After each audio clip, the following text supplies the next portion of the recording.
Hello friends, welcome back to my YouTube channel. दोस्तों, मेरा नाम परवीन और आप देख रहे हैं महात्मा जी एजुकेशन की दूसरी ब्रांच परवीन तोमर के नाम से जो आपको यूट्यूब चैनल पर मिल रही है।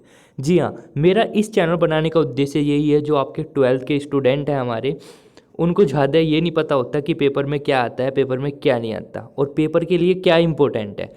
इस चैनल के माध्यम से मैं आपको हर एक पॉइंट एंड हर एक इंपॉर्टेंट जानकारी दिया करूँगा। तो चैनल को सब्सक्राइब करके बेल आइकन को अच्छे से प्रेस करना यार, वीडियो को लाइक कर देना, ज़रूर से लाइक करना, बिकॉज एक टॉपिक एक वीडियो में कंप्लीट हो जाएगा आपका। ठीक है, जो कोचिंग सेंटर में एक एक हफ्ते तक टॉपिक चलते हैं ना, वही एक वीडियो में कंप्लीट हो जाएगा। तो चलिए दोस्तों, वीडियो शुरू करते हैं। दोस्तों, मैं आपको बताना चाहूँगा आज की वीडियो में हम टॉपिक कवर करने वाले हैं विद्युत फ्लक्स व गॉस की प्रमेय। जितने भी क्वेश्चन हो चैप्टर वाइज आपका टेस्ट भी हुआ करेगा। ठीक है, अगर आपको बैच ज्वाइन करना है तो दिए नंबर पे कॉल कर सकते हो। ठीक है, चलिए हम बात कर लेते हैं भैया विद्युत फ्लक्स क्या होता है। देखो, अब अपना पूरा फोकस अपने नोट्स बनाने पर एंड इसको समझने पे देना। ठीक है, चलिए तो हम बात कर लेते हैं विद्युत फ्लक्स क्या होता है भैया।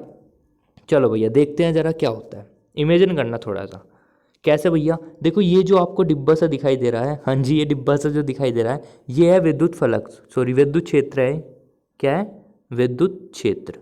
अच्छा भैया, अगर सपोज करो कोई विद्युत क्षेत्र है, उसमें से जो लाइन होकर जाती है ना, हाँ जी सर जी बाहर से भी होकर जा सकती है। नहीं नहीं नहीं भैया, सुनो सुनो, जो इसके अंदर से होकर जाती है वो उनको ही बोलते हैं विद्युत फ्लक्स।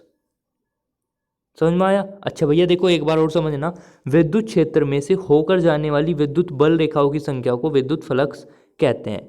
अब कुछ बच्चों के दिमाग में एक क्वेश्चन उठा होगा, भैया तुमने ये विद्युत क्षेत्र इतना सा बनाया, हम इतना सा भी बना सकते हैं? भाई ठीक है, कोई बात नहीं। अब आप देख रहे हो एरिया, देखो एरिया ये वाला इतना बड़ा है, ये इतना छोटा सा है। इसमें से मोस्टली, इसमें से देखो 1 2 3 4 5 6 7 विद्युत बल रेखाएं जा पा रही हैं, जबकि इसमें से 3 जा पा रही है। मतलब आप सोच सकते हो भाई, एरिया भी डिपेंड करता है कहीं ना कहीं विद्युत बल रेखाओं को बढ़ाने के लिए। बिल्कुल सही बात है। हाँ जी सर। अब देखो, ये आपको समझ में आ गया होगा कि मैं आपको क्या बताना चाह रहा था। विद्युत फ्लक्स क्या होता है? किसी विद्युत क्षेत्र में से होकर जाने वाली विद्युत बल रेखाओं की संख्या को, भाई देखो ये विद्युत क्षेत्र हो गया, इसमें से जो लाइन जाती है ना, उनकी जो संख्या होती है वही विद्युत बल रेखाएं होती हैं। ठीक है, और उनकी संख्या को विद्युत फ्लक्स कहते हैं। और एक चीज़ और याद रखना, इसको फाई ई, जी हाँ, इसको बोलते हैं फाई ई। फाई ई से इसको प्रदर्शित करते हैं। और एक चीज़ और याद रखना, इसका जो फॉर्मूला होता है यहाँ पे आप देख सकते हो, phi e is equal to e dot D a. अब आप यहाँ से कुछ रिलेशन निकाल सकते हो। कैसे भैया? देखो भैया, फाई ई डिपेंड कर रहा है ई पर, फाई ई डिपेंड कर रहा है एरिया पे भी। देखो डी ए का मतलब होता है एरिया वेक्टर। है तो ये भी एरिया, एरिया का मतलब मीटर स्क्वायर होता है ना, वही है, पर ये डी ए वैक्टर है, मतलब एरिया वेक्टर है। ठीक है भैया। अच्छा, अब आपको एक चीज़ पता होगा भैया, नहीं पता? चलो ये बताओ, तुमने वेक्टर पढ़ा होगा 11वीं क्लास में? भैया हम ना पढ़ा हुआ कुछ भी। देखो, आपको पता है भैया, जब ये वेक्टर हटाते हैं और बीच में डॉट प्रोडक्ट हो, तो इसको हटा दो, यहाँ पे कोस थीटा लगा दो, तो वही तो करा मैंने। चलो, अब आप देख रहे हैं भैया, फाई ई पे भी डिपेंड कर रहा है, ए पे भी डिपेंड कर रहा है। इसका मतलब क्या भैया? एरिया जितना बड़ा होगा, देखो अभी मैंने आपको बताया था ना, देखो ये वाला एरिया तो इतना बड़ा है। अगर मैं एक छोटा सा विद्युत क्षेत्र ले लूँ एरिया का, छोटे एरिया का, तो इसमें आप देख रहे हैं 3 विद्युत बल रेखाएं ही जा पा रही हैं, जबकि इसमें 8 9 जा रही है। तो मतलब अगर एरिया कम होगा तो विद्युत फ्लक्स भी कम होगा, अगर एरिया ज़्यादा होगा तो विद्युत फ्लक्स ज़्यादा होगा। सर क्यों होगा? क्योंकि इसमें विद्युत बल रेखाओं की संख्या ज़्यादा हो रही है, इसमें कम हो रही है, इस वजह से ज़्यादा कम होगा। आ रहा है समझ में? चलिए भैया, अगर जिसको वैसा समझ में ना आया तो फॉर्मूले से समझ लो। कैसे भैया? देखो, आपको मैं कई बार बता चुका। देखो सपोज करो बेटा, ये ए है, एक बी है। अगर बेटा मैं एक, देखो ये, अब ये बताओ ये एक दूसरे के क्या है? सर ये एक दूसरे के अनुक्रमानुपाती है। कैसे पता चला भैया? ये वाला निशान है। अगर अपोन में होता तो व्युत्क्रमानुपाती होता। चलो उसकी बात नहीं कर रहे अभी। अगर मैं इसको बढ़ाऊंगा बी को, तो ऑटोमेटिक ए भी बढ़ना स्टार्ट हो जाएगा। अगर मैं बी को घटाऊंगा तो ऑटोमेटिक बी भी घटना स्टार्ट हो जाएगा। क्यों? क्योंकि ये एक दूसरे का अनुक्रमानुपाती है। एक चीज़ और याद रखना, अनुक्रमानुपाती का जो गिराफ बनता है, अगर मैं ए और बी के बीच गिराफ बनाऊं तो हमेशा स्ट्रेट लाइन में बनता है। अगर अनुक्रमानुपाती का गिराफ, अगर व्युत्क्रमानुपाती है, देखो ऐसे, ए व्युत्क्रमानुपाती 1/b। अगर मैं बी को बढ़ाऊंगा ना तो ये ऑटोमेटिक कम होने लगेगा, अगर मैं इसको कम करूंगा तो ये बढ़ने लगेगा। इसका मतलब इसका जो ग्राफ बनेगा, देखो ये समझाने के लिए बता रहा हूँ, क्योंकि यार फिर नु गए होगे सर ये कैसे बता दिया आपने। ए और बी, इसका ग्राफ इस प्रकार बनेगा। ठीक है भैया, चलिए तो वही चीज़ मैंने लिख रखा है, विद्युत बल रेखाएं जितनी अधिक होंगी विद्युत फ्लक्स भी उतना ही अधिक होगा। ठीक, और विद्युत क्षेत्र देखो, विद्युत क्षेत्र जितना अधिक होगा विद्युत फ्लक्स भी उतना ही अधिक होगा। अभी आपको एक्सप्लेन कर दिया मैंने पूरा। ठीक है भैया, अब इसका बात आता है भैया पेपर में जो क्वेश्चन बनता है ना, पेपर में मोस्ट इंपॉर्टेंट जो क्वेश्चन बनता है, कई बार आ चुका बोर्ड के एग्जाम में, वो बनता है विद्युत फ्लक्स का यूनिट क्या होता है। ऑप्शन में दे देगा और बहुत सारे बच्चों को नहीं पता होता है इसका मात्रक ये भी होता है। देखो भैया, ई का मात्रक आप पढ़ चुके पहले चैप्टर में, न्यूटन प्रति कूलम होता है। एरिया का मतलब होता है भैया लंबाई गुना चौड़ाई, मतलब मीटर स्क्वायर, तो मात्रक क्या बना, न्यूटन प्रति कूलम मीटर स्क्वायर। पर पता मोस्टली पेपर में पता क्या दिया है, ये दिया होता है न्यूटन प्रति कूलम मीटर। बच्चे इसको टिक करके आ जाते हैं और पता क्या सोचते हैं पता ये सोचते हैं कि भाई जो जिसने पेपर बनाया वो स्कोर लगाना भूल गया, तो इस वजह से इसको टिक कर आते हैं। पर ये आपका गलत होता है। उस टाइम पे वोल्ट मीटर भी वहाँ पे ऑप्शन होता है और वो बच्चों को नहीं पता होता वोल्ट मीटर भी इसके यूनिट होता है। अब देखो कैसे होता है भैया, समझना। हमको पता है फाई ई बराबर ई डॉट डी ए होता है। ई का मात्रक मैं आपको पहले चैप्टर में बड़ा बता कर आया था, वोल्ट प्रति मीटर, और एरिया मीटर स्क्वायर। इससे ये कट गया तो कितना बचा, volt meter. Very very important unit है इसका, दोनों ही इंपॉर्टेंट है। ठीक है भैया, V1 निकाल लोगे कैसे भैया, कैसे निकाल लेंगे, देखो मैंने आपको बताया था E का न्यूटन प्रति कूलम मीटर स्क्वायर। न्यूटन की V1 मैं आपको 50 बार बोल चुका हूँ, नहीं पता तो भैया याद करना, MLT-2। कूलम की 80 बताई थी और मीटर की लंबाई की L बताई थी, पर यहाँ पे स्क्वायर हो रहा था इस वजह से स्क्वायर कर दिया। समझ में आया, जोड़ना घटाना वो आपका काम है। चलिए पहले क्वेश्चन की तरफ बढ़ते हैं भैया, क्योंकि अभी डेफिनेशन तो याद होगी, यूनिट भी निकाल लिया आपने। अब एक क्वेश्चन कर लेते हैं। एक समान विद्युत क्षेत्र ई का मान दे रखा है भैया, क्षेत्रफल दे रखा है ए का मान, पूछ रहा है विद्युत फ्लक्स कितना होगा। चलो भैया बहुत आसान क्वेश्चन है। कैसे भैया, देखो सबसे पहले एक चीज़ याद रखना, क्या याद रखना भैया, देखो यहाँ पे न्यूटन प्रति कूलम आ रहा है इसके पीछे, यहाँ पे मीटर स्क्वायर आ रहा, तो आपके दिमाग में एकदम, अगर सपोज करो ई के बराबर नहीं बोलता ना ए के बराबर बोलता, तो आपके मन में एक क्वेश्चन उठता है भैया ये न्यूटन प्रति कूलम क्या होता है। तो मैं आपको बता चुका ई का मान होता है मीटर स्क्वायर, ये भैया ए का मान होता है। तो बस अब तो आपको बच्चों का खेल लग रहा होगा, दिया है ई और ए का मान दे रखा है, पूछ रहा है विद्युत फ्लक्स कितना होगा। भाई मैं आपको बता कर आया था अभी, फाई ई बराबर E vector dot D A vector, E और डी ए। अब एक चीज़ याद रखना, यहाँ पे आई जे के भैया इसकी मल्टीप्लाई करनी तो आती है ना हमारे पे, कैसे करेंगे देखो समझना, इन दोनों की मल्टीप्लाई करनी है हमको, इसकी और डी ए की। तो भैया एक काम करो, हमेशा एक चीज़ याद रखना, आई और आई की मल्टीप्लाई 1 होता है, मतलब डॉट प्रोडक्ट, इसको डॉट बोलते हैं बेटा, जो यहाँ पे बीच में आता है ना, देखो जहाँ पे ये लग रहा है ये वाला, इसको बोलते हैं डॉट। अगर आई डॉट आई हो रहा है तो 1 होगा, जे डॉट जे हो रहा तो फिर भी 1 होगा, के डॉट के हो रहा फिर भी 1 आएगा। अगर इसके विपरीत आ जाए, जैसे आई जे, तो ये 0 हो जाएगा, जे और के तो ये भी 0 हो जाएगा। तो हमने एक बात यहाँ से समझ ली भैया कि अगर सेम है तो 1 आएगा, अगर अलग अलग है तो 0 आएगा। तो हमारे समझ में आ चुका भैया, चाहे मल्टीप्लाई कैसे भी करो, आई की मल्टीप्लाई आई में कर दो तो 3 दूनी 6 हो जाएगा। अच्छा 3 की मल्टीप्लाई 2 में कर दो, क्योंकि देखो यार समझो, आई की मल्टीप्लाई आई में, जे की मल्टीप्लाई जे में, के की मल्टीप्लाई के में, तो बस कर दो तो आपका आ जाएगा आंसर 6 से 6 कट के 4 आंसर आ जाएगा, 4 वोल्ट मीटर। अभी समझ में आ जाएगा, टेंशन मत लो। चल अगला क्वेश्चन लेते हैं भैया, देखो पहले इसको समझ लेते हैं, यहाँ पे एक नोट पॉइंट डाल रखा होगा हमने, चलो इसको समझ लेते हैं। अगर कभी भी क्वेश्चन में ये बोल रहा कि भैया एक्स अक्ष के अनुदिश है, वाई अक्ष के अनुदिश है, जेड अक्ष के अनुदिश है, तो देखो याद रखना, एक्स अक्ष के अनुदिश बोल रहा है तो उसका मतलब होगा आई कैप, वाई अक्ष के अनुदिश बोल रहा तो उसका मतलब होगा जे कैप, और जेड अक्ष के अनुदिश बोल रहा तो उसका मतलब होगा के कैप। भैया कैसे, हमें समझ में ना आया, देखो एक्स आई कैप प्लस वाई जे कैप प्लस जेड के कैप, एक्चुअली में देखो अगर मैं ऐसे समझाना चाहूँ 3 आई कैप प्लस 4 जे कैप प्लस 5 के कैप, तो भैया ये एक्स अक्ष के अनुदिश है, ये वाई के और ये जेड के, समझ में आया। अच्छा अगर भैया ऐसा भी ना बोल रहा है फिर कैसा बोल लेगा, ये समझ में आ गया। देखो मैंने आपको बताया था कि i dot i is equal to 1 होता है, जे डॉट ये आपको बता, अगर इसके अलग आ रहा है तो 0 हो जाएगा। अगर भैया एक्स वाई जेड ना बोल रहा तो कुछ और क्या बोल लेगा भैया, ये बोल लेगा फिर, यदि तल वाई जेड के समांतर हो, मतलब देखो वाई जेड, इसमें ये बताओ क्या मिसिंग है, 3 होते हैं ना एक्स वाई जेड, सर इसमें से एक्स एक्स ही तो मिसिंग है इसमें से, मतलब एक्स अक्ष का मतलब वाई होता है, आई कैप होता है। अब देखो दूसरे में देखो एक्स वाई है, मतलब जेड मिसिंग है, जेड का मतलब के आएगा। अब देखो जेड एक्स है, क्या मिसिंग है, देखो तीसरे में देखो ना यार, जेड एक्स है, क्या मिसिंग है सर, वाई, वाई का मतलब जे कैप होता है। मतलब आपको अगर जेड एक्स के अनुदिश बोल रहा है, समांतर बोल रहा, तो आपको वहाँ पे जे कैप लगा देना होगा। अब पहला क्वेश्चन देख लेते हैं जो हमने छोड़े। पहला हो गया था भैया।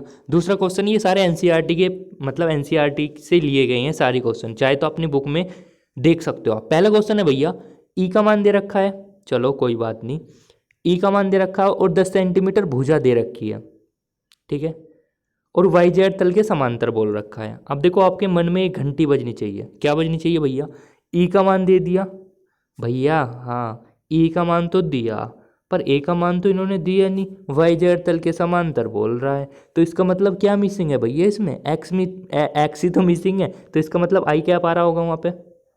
हाँ भैया ठीक कह रहे हो आप। चलिए अब तुम क्या कहोगे भैया, इसमें एरिया तो दे नहीं रखा, बस 10 सेंटीमीटर भुजा दे रखी है, तो भुजा से भैया आप एरिया नहीं निकाल सकते, कैसे भैया, ए बराबर पाई आर स्क्वायर नहीं होता, होता है भैया, या फिर देखो यहाँ पे लिख रखा होगा मैंने, समझ में आया, देखो वही तो लिख रखा है मैंने। या एक काम करना, देखो भुजा दे रखी है, देखो सपोज करो वर्ग है एक, ठीक है, एक वर्ग है, स्क्वायर है एक, उसमें क्या रखा भैया, इसकी जो भुजा है ना, ये और ये, मतलब भुजा दे रखी है इतनी है 10 सेंटीमीटर, तो भाई लंबाई गुना चौड़ाई इक्वल टू क्या होता है, यह ऐसा निकाल लो, लंबाई गुना चौड़ाई क्या होता है आपका, एरिया होता है, तो लंबाई भी इतनी चौड़ाई भी इतनी, बस मल्टीप्लाई कर दो और आई कैप लगाना मत भूलना।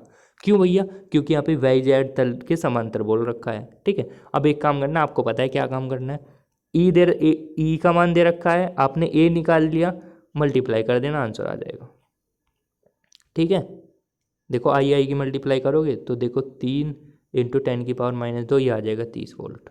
दूसरा क्वेश्चन है भैया 60 डिग्री का, वहाँ पे थीटा बराबर 7 डिग्री बोल रखा, ठीक है, थीटा बराबर 60 डिग्री, तो बस आपको पता है यहाँ पे कोस थीटा, थीटा के स्थान पे 60 डिग्री रख दो, ई का मान पता है, डी ए का मान पता है, सबका वैल्यू रखो, आंसर आ जाएगा। ये मैं आपको बता दिया, ये भी बता दिया। अब नेक्स्ट क्वेश्चन की तरफ चलते हैं, और नेक्स्ट क्वेश्चन मैं आपको दूंगा, आपको कमेंट बॉक्स में आंसर देना है, ठीक है। पहला क्वेश्चन है भैया जो आपको करना है, 20 वोल्ट प्रति मीटर, मतलब ये ई का मान है, एक्स अक्ष के अनुदिश बोल रहा, मतलब आई कैप का यूज होगा, फ्लक्स कितना होगा अगर एरिया वेक्टर इतना है, समझ गए, आया ना समझ में, बोलो समझ में आया ना भाई। देखो एक्स अक्ष के अनुदिश मतलब यहाँ पे आई कैप लगाना पड़ेगा आपको, और ये तो दे रखा, मल्टीप्लाई करके आंसर आ जाएगा जो भी आएगा, ठीक है भैया। चलिए अगले क्वेश्चन की तरफ बढ़ते हैं। अगला क्वेश्चन में क्या कह रहा है भाई, पढ़ लेना, एक्स वाई तल के समांतर बोल रहा है, तो बस कर लो, बच्चे वाले सवाल है। अगला क्वेश्चन है भाई 60 डिग्री का कौन बनाता है, फ्लक्स होगा भाई। देखो ये दे दिया आपको, ई का मान है भैया, ये ई का मान, अच्छा भैया एरिया वेक्टर दे दिया इतना, पर एक चीज़ ध्यान रखना भैया, क्या भैया क्या बोल रहे हो आप भैया, एक चीज़ याद रखना, 10 सेंटीमीटर स्क्वायर बोल रखा है, इसका मतलब क्या होता है भैया, इसका मतलब होता है भैया कि यहाँ को मीटर में चेंज करना पड़ेगा, या को मीटर में चेंज करना पड़ेगा।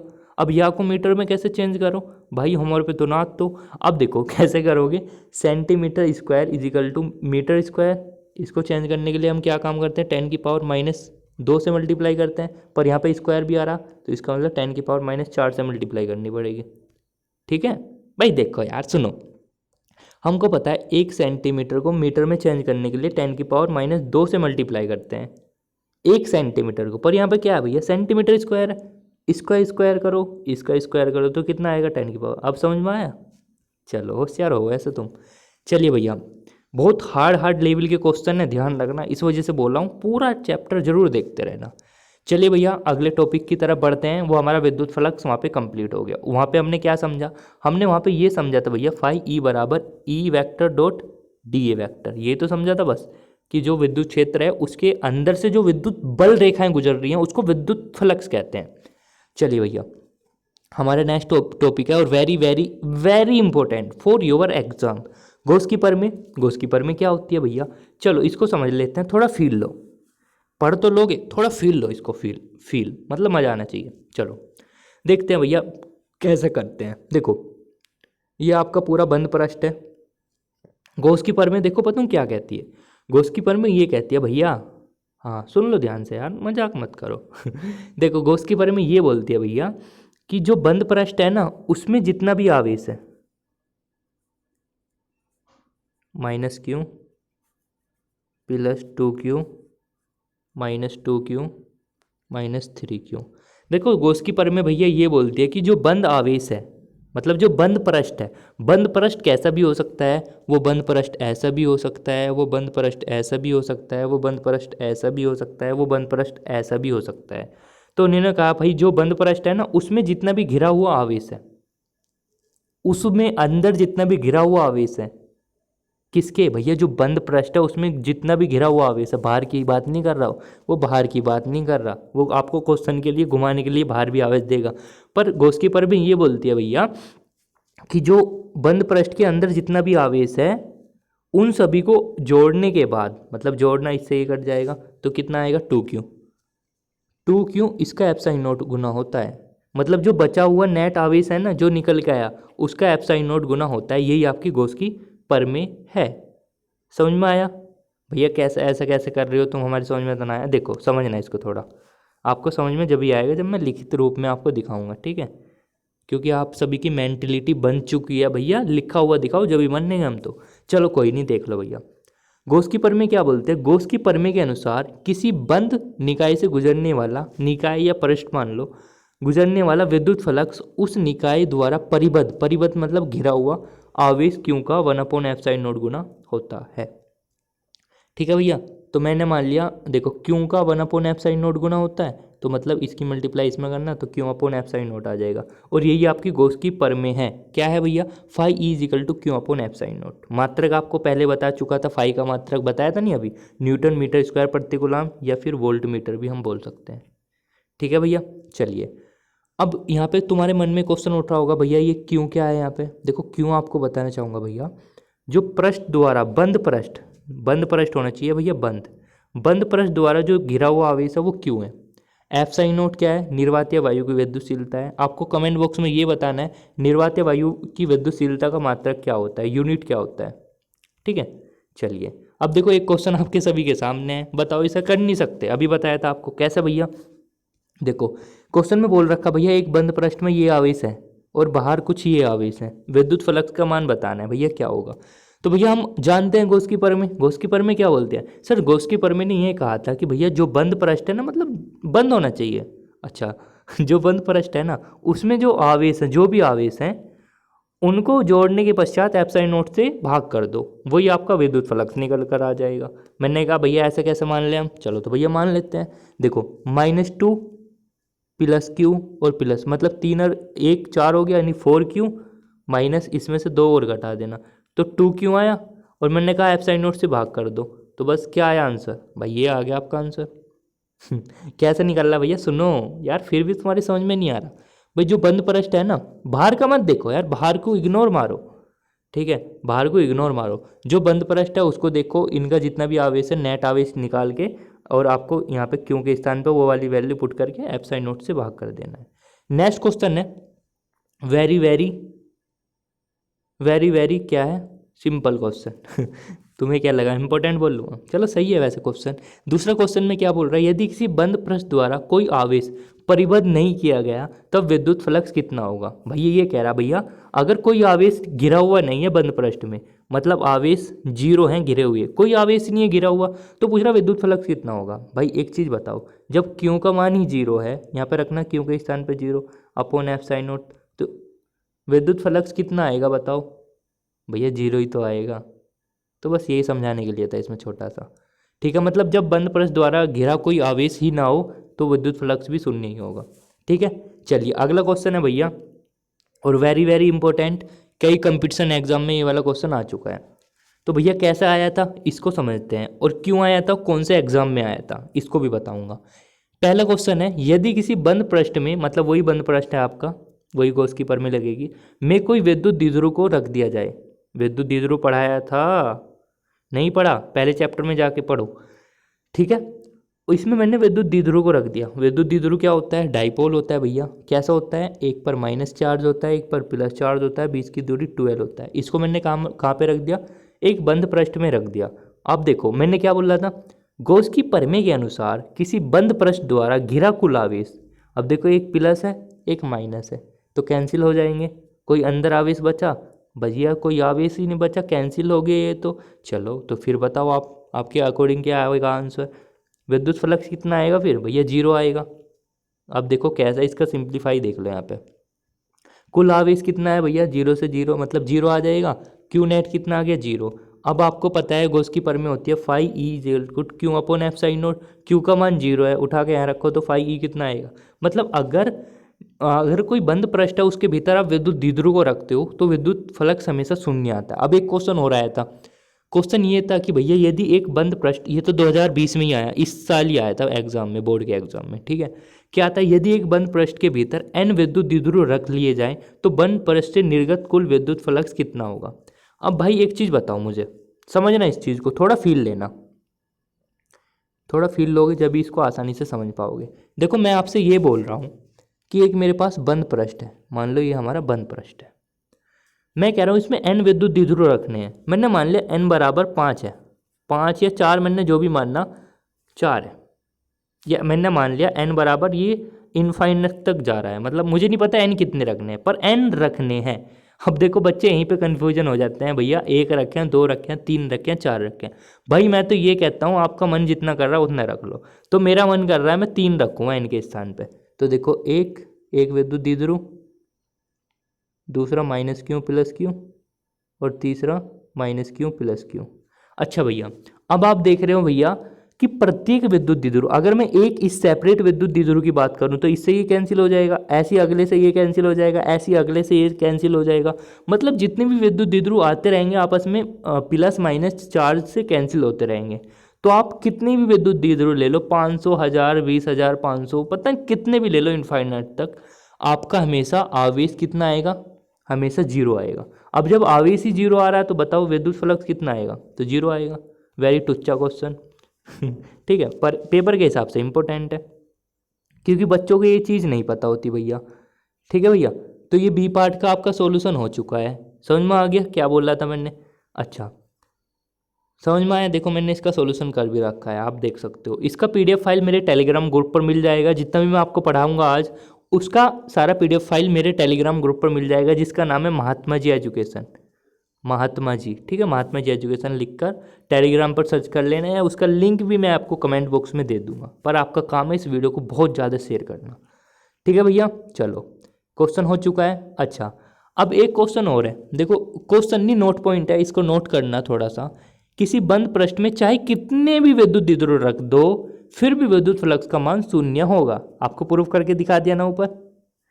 चाहे भाई 1 रखो चाहे 2 रखो, कैंसिल तो होते रहेंगे साथ के साथ हमें तो कुछ मतलब ही नहीं। देखो इससे ये कैंसिल हो गया तो यहाँ पे 0, ऐसे इससे ये कैंसिल हो जाएगा, ऐसे अगले से ये कैंसिल हो जाए, ऐसे अगले से, मतलब हमें तो कुछ मतलब नहीं, हमें तो 0 बनाना है, तो 0 बन गया हमारा। अच्छा यदि ई व, देखो हमेशा एक चीज़ याद रखना, अगर डी ए और ई वेक्टर हमेशा एक दूसरे के लंबवत होते हैं, देखो 90 डिग्री का एंगल बनाते हैं हमेशा, मतलब देखो अगर इसी, मतलब सुनो, अगर ई व डी ए हमेशा नहीं बनाते, देखो सुनना यार, कुछ तो बच्चे ये कह रहे होंगे सर हमेशा कौन बनाते हैं, देखो सुनना, ई वेक्टर और डी ए वेक्टर 90 डिग्री स्थिति में है अगर, तो आपको पता है कोस 90 का मान क्या होता है, क्योंकि आपको पता है भैया ई डॉट डी ए होता है। मैंने बताया जब ये वेक्टर हटाओगे तो क्या आएगा, E D A cos theta आएगा, नहीं आएगा? कोस थीटा का मान 90, 90 मतलब 0, 0 आ जाएगा, मतलब पूरा 0। तो इसका मतलब ये है यदि ई व डी ए एक दूसरे के लंबवत हो तो इस स्थिति में विद्युत फ्लक्स 0 होगा। ठीक है, चलिए भैया अगला क्वेश्चन लेते हैं, ये भी आपकी एनसीईआरटी बुक का है, सारे क्वेश्चन आपको मिल जाएंगे बुक में। ठीक है, चलिए 4 क्वेश्चन ये है। आप देखो मैं आपको ज़्यादा टाइम वेस्ट नहीं करूँगा, डायरेक्ट बताऊँगा क्वेश्चन में क्या है। नेट फ्लक्स क्या दे रखा, फाई ई का मान दे रखा है इतना। भैया हमें कैसे पता चला? भैया मात्रक देखो ना यार, क्या पागलों वाली बात कर रहे हो, मात्रक पे ध्यान दो ना।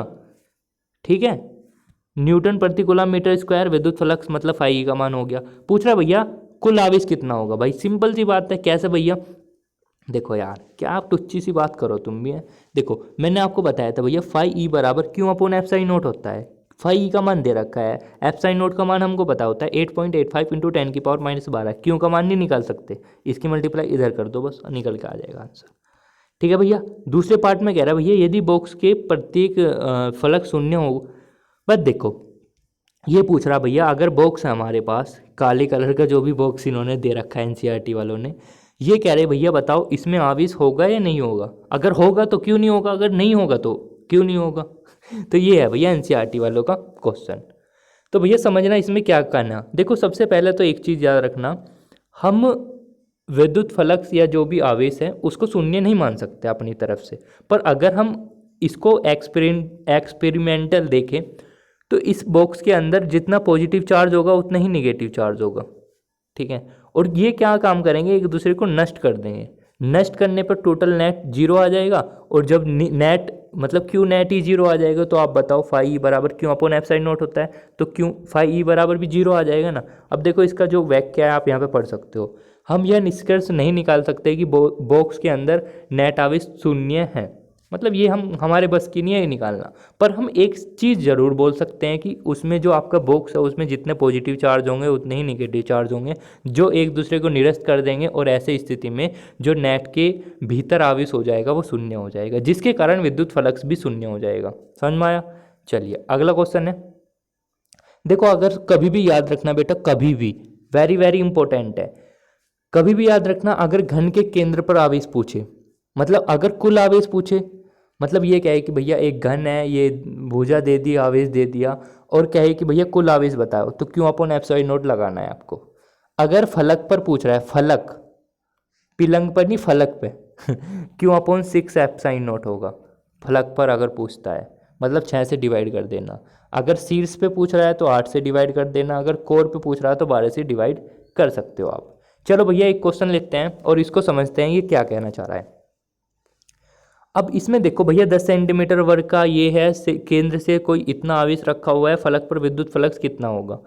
अब देखो भैया क्या देखें, भैया भैया तुमने एक चीज़ बताई थी कि फलक पे विद्युत फ्लक्स इतना होता है, फलक पर बताया था नहीं बताया था। अब क्यू का मान दे रखा 10 माइक्रोकुलाम, देखो क्वेश्चन में झांक कर देखो क्यू का मान कितना दे रखा है भैया, क्यू का मान दे रखा भैया 10 माइक्रोकुलाम। माइक्रो को कुलाम में चेंज करने के लिए क्या काम करते हैं, 10⁻⁻6 से मल्टीप्लाई कर देंगे तो 10⁻⁻5 आ जाएगा, ठीक है।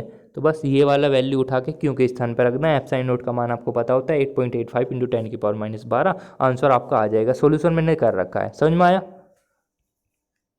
और इसको सॉल्यूशन करके आंसर आ जाएगा। नेक्स्ट क्वेश्चन है भैया, नेक्स्ट क्वेश्चन में पूछ रहा है भैया कि आवेश इतना है, देखो सुनना, आवेश इतना है और केंद्र पर स्थित है, जो केंद्र पर स्थित है, पृष्ठ से गुजरने वाला नेट फ्लक्स क्या होगा, ठीक है। अभी मैंने बताया था नेट फ्लक्स निकालने का फॉर्मूला था क्यू अपॉन एप्सिलॉन नोट। देखो अभी टेबल में जो ऊपर लिखा था वही तो लिखा था, मतलब क्यू का मान ये रहा, इसको माइक्रो को हटा के कुलाम में चेंज करना पड़ेगा। क्या काम करेंगे, 10⁻⁻6 से मल्टीप्लाई करेंगे। एप्सिलॉन नोट का मान हमको पता होता है, ये फिक्स वैल्यू होता है भाई, 8.85 इंटू 10⁻12 न्यूटन मीटर स्क्वायर प्रति कुलाम, ठीक है भैया।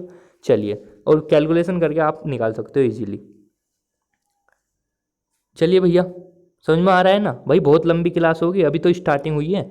चलिए नंबर 3 क्वेश्चन, मज़ा आ रहा है ना, बस कमेंट बॉक्स में ये बता देना मज़ा आ रहा है नहीं आ रहा है।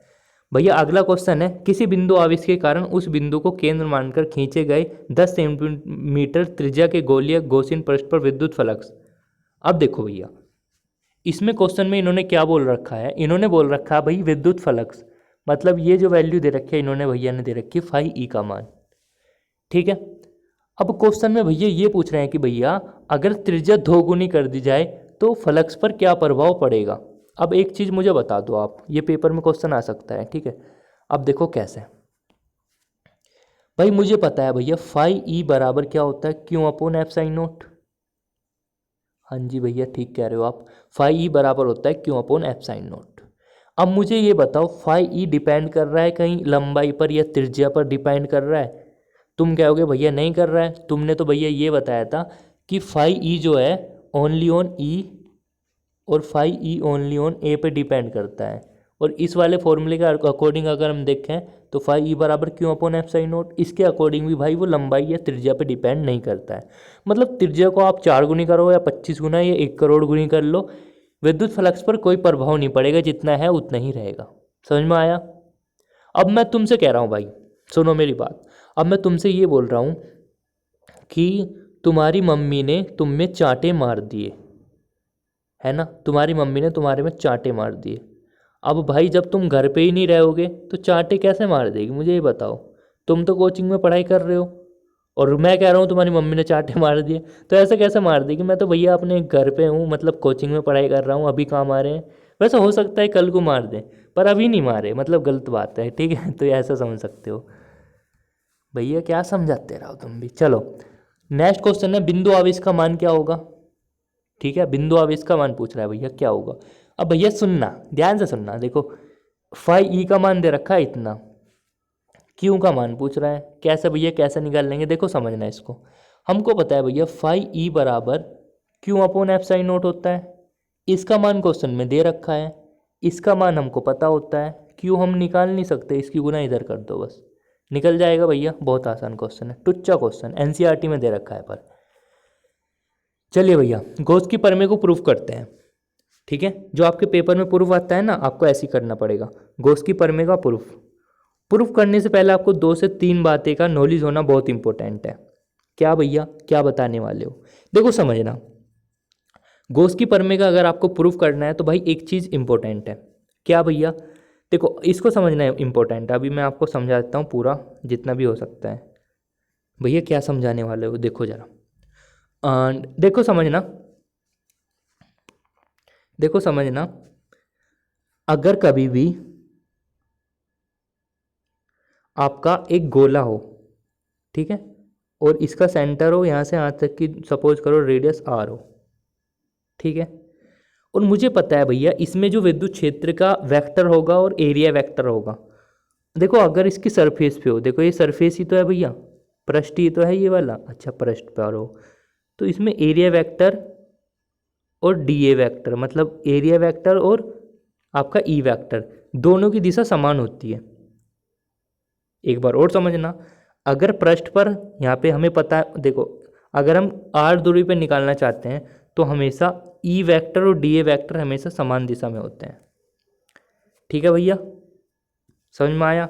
और वो अब तुम कहोगे भैया 90 डिग्री भी तो बनता है इनके बीच में, वो कब बनेगा, उसकी कंडीशन भी मैं आपको बताऊंगा जब डेरिवेशन करेंगे। अभी तो फिलहाल इतना याद रखना, अगर इसके सर, मतलब देखो कहने का मतलब ये है, अगर सपोज करो एक हमें गोला दे दिया, इसका सेंटर ये दे दिया, और मुझसे कहा कि भैया यहाँ से आर दूरी पर आपको तीव्रता निकालनी है, ठीक है, ये जो दूरी है ना यहाँ पे आपको तीव्रता निकालनी है, तो मुझे पता है यहाँ पे निकालनी है, तो आपको पता है भैया ये सरफेस है, तो इसका मतलब ई वेक्टर भी ऐसी होगा, डी ए वेक्टर भी सेम। और एक चीज़ रखना, अगर दोनों की दिशा समान दिशा में हो तो थीटा बराबर 0 डिग्री होगा। अगर एक की डायरेक्शन ऐसा है दूसरे की ऐसा है तो 180 डिग्री होगा। अगर एक की डायरेक्शन ऊपर को एक की डायरेक्शन इधर को तो 90 डिग्री होगा। समझ में आया, पूरी कहानी समझ में आ गई। बस अभी तो फिलहाल इतना याद रखना है कि भाई अगर पृष्ठ पर निकाल रहे हैं ना हमेशा, तो ये कंडीशन अप्लाई करनी पड़ेगी। समझ में आया। अब देखो कितनी आसानी से आप कर दोगे। एक चीज़ और समझना भैया, अगर मैं, वैसे तो याद होगा आप इंटेलिजेंट हो सभी, गोले का समझना, इसको पूरे का, गोले का आयतन आपको पता है क्या होता है। गोले का आयतन सर ये होता है 4/3 पाई आर की क्यूब, यही तो होता है। अच्छा अगर मैं आपसे ये पूछूं भैया गोले का वक्र पृष्ठ क्या होता है, वक्र पृष्ठ क्या होता है गोले का, तो आपके मन से एक क्वेश्चन उठना चाहिए, 4 पाई इतना होता है सर। नहीं पता तो भाई इसको नोट कर लो, वेरी इंपॉर्टेंट चीज़ है, ठीक है। अच्छा एक चीज़ और आपसे पूछना चाहूँगा, अगर मैं बेलन की बात करूँ, बेलन की, तो बेलन का आयतन कितना होता है, आपके मन में क्वेश्चन उठना चाहिए भैया इतना होता है पाई आर स्क्वायर एच। मैं ये पूछूं अगर कि बेलन का वक्र पृष्ठ कितना होता है, तो 2 पाई आर एल आपको पता होना चाहिए, ठीक है। अच्छा चलो भैया अब हम डेरिवेशन पे आते हैं। डेरिवेशन क्या आती, बस ये जो मैंने लिखवाया है ना, ये काफ़ी इंपॉर्टेंट चीज़ है जो हर टीचर की मतलब नहीं बताता, इस वजह से आपको प्रॉब्लम आती है। चलिए भैया गॉस की प्रमेय क्या है उसको सत्यापित करते हैं। यहाँ पे इसको गोला बोल देना, गोला, ठीक है।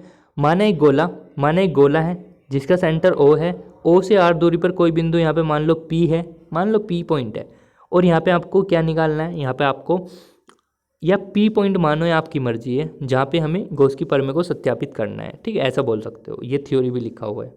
अब एक चीज़ बताओ भैया, क्या भैया यहाँ से यहाँ तक की दूरी आर है, इसका मतलब ई वेक्टर और डी ए वेक्टर समान दिशा में होगा, जैसे भैया आपने ऊपर बताया था। बिल्कुल समझदार हो रहे हो भैया। अब देखो कैसे करेंगे, मुझे पता है विद्युत फ्लक्स निकालना है, मतलब गॉस की प्रमेय को सत्यापित करना, मतलब यही तो प्रूफ करना हमें, Q upon f sine note, ये प्रूफ करना हमें कैसे भी करके। अच्छा भैया तो मतलब सर हमें गॉस की मतलब विद्युत फ्लक्स का यूज करना पड़ेगा, है ना। तो चलो भैया विद्युत फ्लक्स का हम यूज करते हैं। हमको पता है फाई ई बराबर ई डॉट डी ए होता है, ठीक है। अब देखो मुझे पता है यहाँ से वेक्टर हटाएंगे तो क्या आ जाएगा, कोस थीटा आ जाएगा। अब आप देख रहे हैं भैया एंगल कितना बन रहा है दोनों के बीच में, 0 डिग्री। 0 डिग्री का मान कोस थीटा के स्थान पर रख देंगे। आपको पता है कोस 0 का मान कितना होता है, 1 होता है, तो इसकी गुना में आ जाएगा 1। और जब इसकी गुना इसमें करेंगे तो वही आ जाएगा। अब ये निकल के आया एक पृष्ठ के लिए, मतलब एक पृष्ठ के लिए, आप देखो यहाँ पे डायग्राम में चेक कर सकते हो, ये निकल के आया है केवल और केवल इस पृष्ठ के लिए। पर हमें इस पृष्ठ के लिए मतलब सब पूरे इसके लिए निकालना, तो हम क्या काम करेंगे, हम इसके पूरे का समाकलन कर देंगे। मतलब संपूर्ण पृष्ठ के लिए विद्युत फ्लक्स आप इसका समाकलन कर देना इसका, ठीक है। आप देख रहे हो यहाँ पे डी ए और ई, मतलब हमेशा एक चीज़ याद रखना, यहाँ पे डी ए तो यहाँ पे भी ए होना चाहिए था जब समाकलन होता। पर तुम क्या होगे भैया, ई तो फालतू की ये चीज़ है, तो ई को बाहर फेंक के मारो आप। तो मैं ई को ले आया भैया बाहर, डी ए। अब देखो कभी भी याद रखना, अगर मैं डी ए लगा रहा हूँ यहाँ पे और यहाँ पे समाकलन का निशान है, तो डी ए उसका लेंगे जिसकी आकृति हमने बनाई है। भैया तुमने तो गोला बनाया था, मतलब गोले का वक्रपृष्ठ लेना पड़ेगा आपको। कितना होता है, 4πr²। तो मतलब आप क्या काम करोगे, इस वाले निशान को हटाओगे, यहाँ पे क्या रख दोगे, 4πr², ठीक है भैया। और जब यहाँ पे रखोगे, और आपको पता है भैया अभी हम पढ़ के आए थे कुछ दिन पहले कि ई बिंदु आवेश के कारण विद्युत क्षेत्र की तीव्रता कितना होता है, ई बराबर 1/4πε0q/r²। सारे लेक्चर आपके अपलोड हैं, देख सकते हो आप, ठीक है। तो ई का मान उठा के ये वाला यहाँ पे पुट कर देना। जैसे ही आप यहाँ पे पुट करोगे तो r² से r², 4π से 4π कैंसिल आउट, तो क्या बचा भैया, आपका बच के आया भैया q/ε0। बोलो सही आया नहीं आया। तो आपका आंसर प्रूफ हो चुका है, गॉस की प्रमेय का सत्यापन हो चुका है, ठीक है भैया। अब नेक्स्ट क्वेश्चन है जो इस बार, जी हाँ, 2020 के पेपर में आया था इस बार। अब ये भी बताऊंगा वो क्वेश्चन किस टाइप में आया था, ठीक है। अब देखो क्वेश्चन में ये पूछा जाता है सबसे पहले तो भैया कि गॉस की प्रमेय लिखिए तथा गॉस की प्रमेय की सहायता से बिंदु आवेश के कारण विद्युत क्षेत्र की तीव्रता का व्यंजक प्राप्त करो गॉस की प्रमेय से। और ऐसा भी क्वेश्चन आ सकता है कि गॉस की प्रमेय से कूलॉम के नियम का सत्यापन करो। दोनों क्वेश्चन एक ही है, ठीक है। तो अब देखो समझना इसको कैसे हम सिंप्लीफाई करेंगे।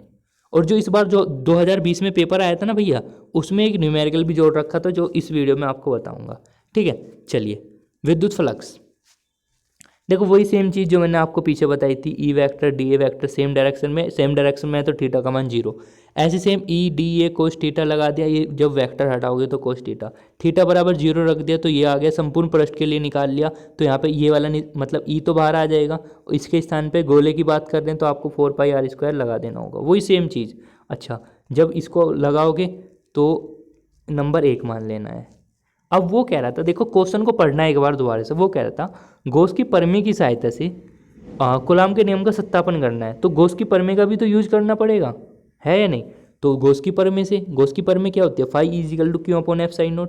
अब आप देख पा रहे हैं भैया फाई दोनों बराबर होंगे, इसके मतलब देखो जब फाई ई मतलब दोनों बराबर हैं तो ये भी तो बराबर होंगे, तो हम लिख लेंगे समीकरण 1 व 2 से, तो इतना आ जाएगा। आपको क्या निकालना है, हमको निकालना है सर तीव्रता, ई निकालना है हमको। तो इसका मतलब फालतू की चीज़ अपोन में जाएगा, तो भेज दो भैया, कोई दिक्कत वाली बात नहीं है। तो ई बराबर आ जाएगा 1/4πε0 q/r²। ये पूछा गया था इस बार 2020 के एग्जाम में, यहाँ तक ही। अच्छा, अगर आगे पूछता तो भाई आगे आप क्या काम करते, ई बराबर आपको पता है f/q0 होता है। अच्छा भैया, ई का मान हमको दे रखा है, ई का मान ये है, ये वाला वैल्यू उठा के यहाँ पे पुट कर दो, और ये जो हमें तो एफ निकालना है तो Q0 की मल्टीप्लाई उधर कर दो, तो आपका देखो वही निकल के आ गया ना कूलॉम का नियम, ठीक है। तो हम ऐसे कर सकते हैं, बहुत आसान चीज़ है, समझ में आ गया ना। अच्छा, अब मैं नेक्स्ट टर्म के बारे में बात करने वाला हूँ, ये समझ में आ गया होगा मुझे पूरी उम्मीद है। अभी हमें 40 मिनट हुई है पढ़ते पढ़ते, और हमने एक दिन मतलब 1 या 2 दिन का टॉपिक हमने कवर कर चुके हैं। अभी तो आप देखते रहना हम कितने अच्छे अच्छे क्वेश्चन हम करने वाले हैं, ठीक है भैया, समझ में आ गया। चलिए, अब तुम कहोगे भैया वो क्वेश्चन कैसा आया था जो आप बता रहे थे, चलो उसको भी देख लेते हैं, लगे हाथ। अब देखो क्वेश्चन ऐसा आया था भैया, वो करेक्ट क्वेश्चन तो मुझे याद नहीं, पर ऐसा मैं बना सकता हूँ आपके लिए। उसमें ये बोला गया था कि भाई एक S1 गोला है और एक आपके पास S2 गोला है। मान लो ये S1 है और ये S2 है। उन्होंने कहा भाई S1 गोले पर 3q आवेश है और S2 गोले पर q आवेश है। फिर उन्होंने मतलब ये बताया कि जो S1 गोले में विद्युत फलक्स है, हाँ जी, और जो S2 गोले में विद्युत फलक्स है, उन दोनों का अनुपात कितना होगा। पहला क्वेश्चन तो ये था। फिर इसके बी पार्ट में ये पूछा कि बताइए अगर मैं गोले S1 में, फिर ये कहा गोले S1 में 4 पराविद्युतांक रख दूं, ठीक है, मतलब K बराबर 4 रख दूं, तो बताइए इसके विद्युत फ्लक्स पर क्या प्रभाव पड़ेगा, कुछ प्रभाव पड़ेगा या नहीं पड़ेगा। तो भैया देखते हैं, अब देखो समझना इसको क्या पूछना चाह रहा था वो, ठीक है। तो समझ में आ गया होगा क्वेश्चन क्या कहना चाह रहा है। भाई क्वेश्चन में यही कहना चाह रहा है सिंपल कि भाई आपके पास दो गोले हैं, एक S1 है एक S2 है। S1 के कारण जो विद्युत फ्लक्स है ना, और S2 के कारण जो विद्युत फ्लक्स है, उन दोनों का अनुपात पूछ रहा है। तो समझना भैया, S1 गोला ये है, मिट क्यों रहा है यार तू S1 गोला ये है, इसमें कितना आवेश है 3Q, है या नहीं। अब देखो ये पूरा बंद है ना, मतलब गॉस की प्रमेय हम यहाँ पे लगा सकते हैं। फाई ई बराबर Q upon f sign not, sorry एक सेकंड, क्वेश्चन तो याद होगा ना। अच्छा, 3Q upon f sign not, क्योंकि नेट चार्ज तो उसमें इतना ही था। अच्छा, ये हो गया S1 गोले के लिए, पर हमें S2 का भी निकालना है। तो भैया देखो मैं थोड़ा सा सिंप्लीफाई डायग्राम यहाँ पे बना देता हूँ। यहाँ पे 3 था, यहाँ पे Q था।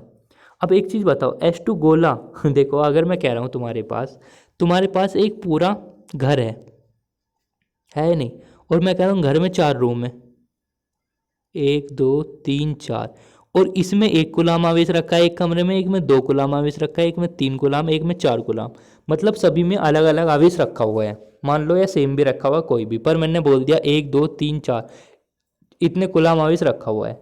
मैं पहले तो ये पूछता हूँ कि भैया 1 व 2 कमरे में जो विद्युत फलक है उनका अनुपात बताइए। तो आप कह दोगे भैया इसका और इसका अनुपात निकल के आ जाएगा आराम से।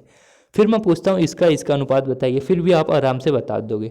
फिर मैं ये पूछता हूँ कि भैया जो पूरा घर है, हाँ जी, और जो कमरा एक है, इन दोनों का अनुपात बताइए। तो आप क्या काम करोगे पता है, पूरे घर के लिए आप इसको भी जोड़ोगे, इसको भी जोड़ोगे, इसको भी जोड़ोगे, सबको जोड़ दोगे, और जिसका पूछ रहा है उसके अपोन में उसको फेंक कर मारोगे, है या नहीं, ऐसे ही करोगे। हाँ जी सर, हम ऐसे ही करेंगे बिल्कुल जैसे आपने बताया। चलिए, तो भैया आप देखो मैंने क्या बताना चाहा था और अब क्वेश्चन क्या था। तो भैया यहाँ पे S2 गोले में दोनों ही तो आवेश हैं, 3B और Q भी, तो मैं इसको क्या बोल सकता हूँ 4Q upon f sine note. दोनों को डिवाइड कर दो, इससे ही कट गया, Q से Q कट गया, 3:4 आ गया आंसर। आया है नहीं, 3:4 आपका आंसर आ चुका है। अच्छा भैया तुम क्या होगे, 3 पराविद्युतांक रखने को बोल रहा था, फिर उसका क्या हुआ। भाई कोई प्रभाव ही नहीं पड़ेगा, पूछ रहा था ना विद्युत फ्लक्स में क्या प्रभाव पड़ेगा अगर S1 गोले के अंदर इतना विद्युत फ्लक्स मतलब पराविद्युतांक रख दें, तो भैया कोई प्रभाव नहीं पड़ेगा। क्यों भैया, क्योंकि आपको पता है भैया, क्या पता है भैया, आपको पता है फाई ई बराबर होता है क्यों अपॉन एफ साइन नोट।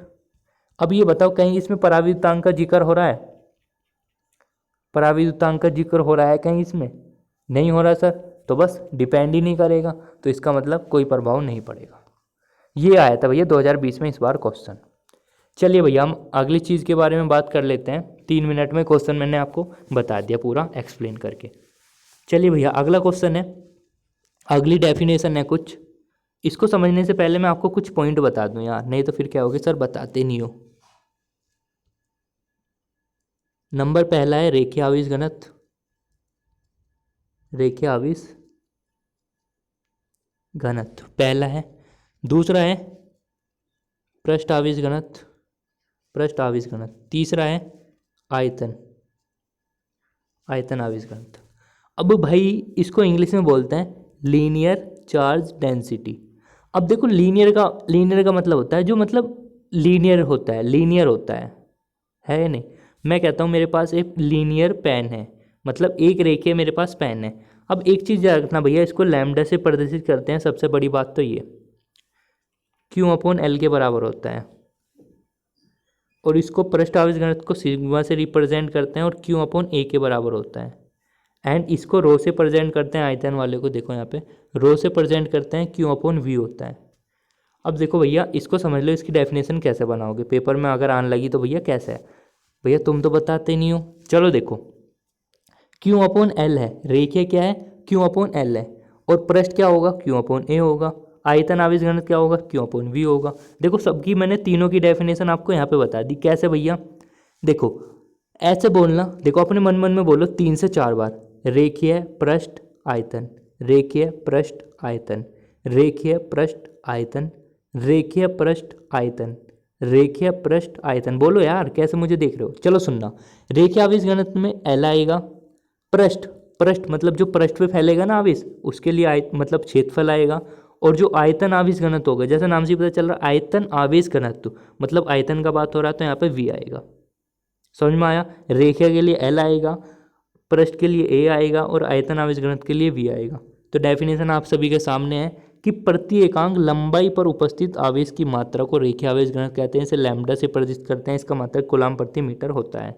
ऐसी सेम यहाँ पे इसकी डेफिनेशन निकल के आएगी, प्रति एकांक क्षेत्रफल पर उपस्थित आवेश की मात्रा को पृष्ठ आवेश घनत्व कहते हैं। इसे सिग्मा से प्रदर्शित करते हैं। इसका मात्रक कूलम प्रति मीटर स्क्वायर होता है। अब तुम कहोगे भैया कैसे बना रहे हो मात्रक, देखो क्यू का मात्रक कूलम, एरिया लंबाई गुणा चौड़ाई मीटर स्क्वायर, और यहाँ पे लंबाई है तो मीटर। ठीक है भैया। चलिए ऐसे ही आपका ये प्रति एकांक आयतन पर उपस्थित आवेश की मात्रा को आयतन आवेश घनत्व कहते हैं। इसे रो से प्रदर्शित करते हैं। इसका मात्रक कूलम प्रति मीटर की क्यूब होता है। ठीक है भैया। चलिए तो चलिए भैया अगले अगले PDF फाइल पर आ चुके हैं हम। और मैं फिर बताना चाहूँगा, ये सारे PDF फाइल आपको मिल जाएंगे हमारे टेलीग्राम चैनल पर। टेलीग्राम का नाम मैं आपको बताना चाहूँगा एक बार। टेलीग्राम का जो हमारा नाम है वो है महात्मा जी एजुकेशन, वो भी कैपिटल में। ठीक है, महात्मा जी एजुकेशन। ठीक है, सर्च करने पे मेरा फ़ोटो आ जाएगा वहाँ पे। ठीक है, तो आप वहाँ पे पहचान सकते हो और उसको ज्वाइन कर लेना, वहाँ पे सारे PDF फाइल आपको मिलेंगे। ठीक है भैया। चलिए आज का मोस्ट इम्पोर्टेंट क्वेश्चन है, मतलब डेरिवेशन है, तीसरी चौथी जो भी डेरिवेशन है उसको। इसमें है एक अनंत विस्तार चालक के निकट विद्युत क्षेत्र की तीव्रता।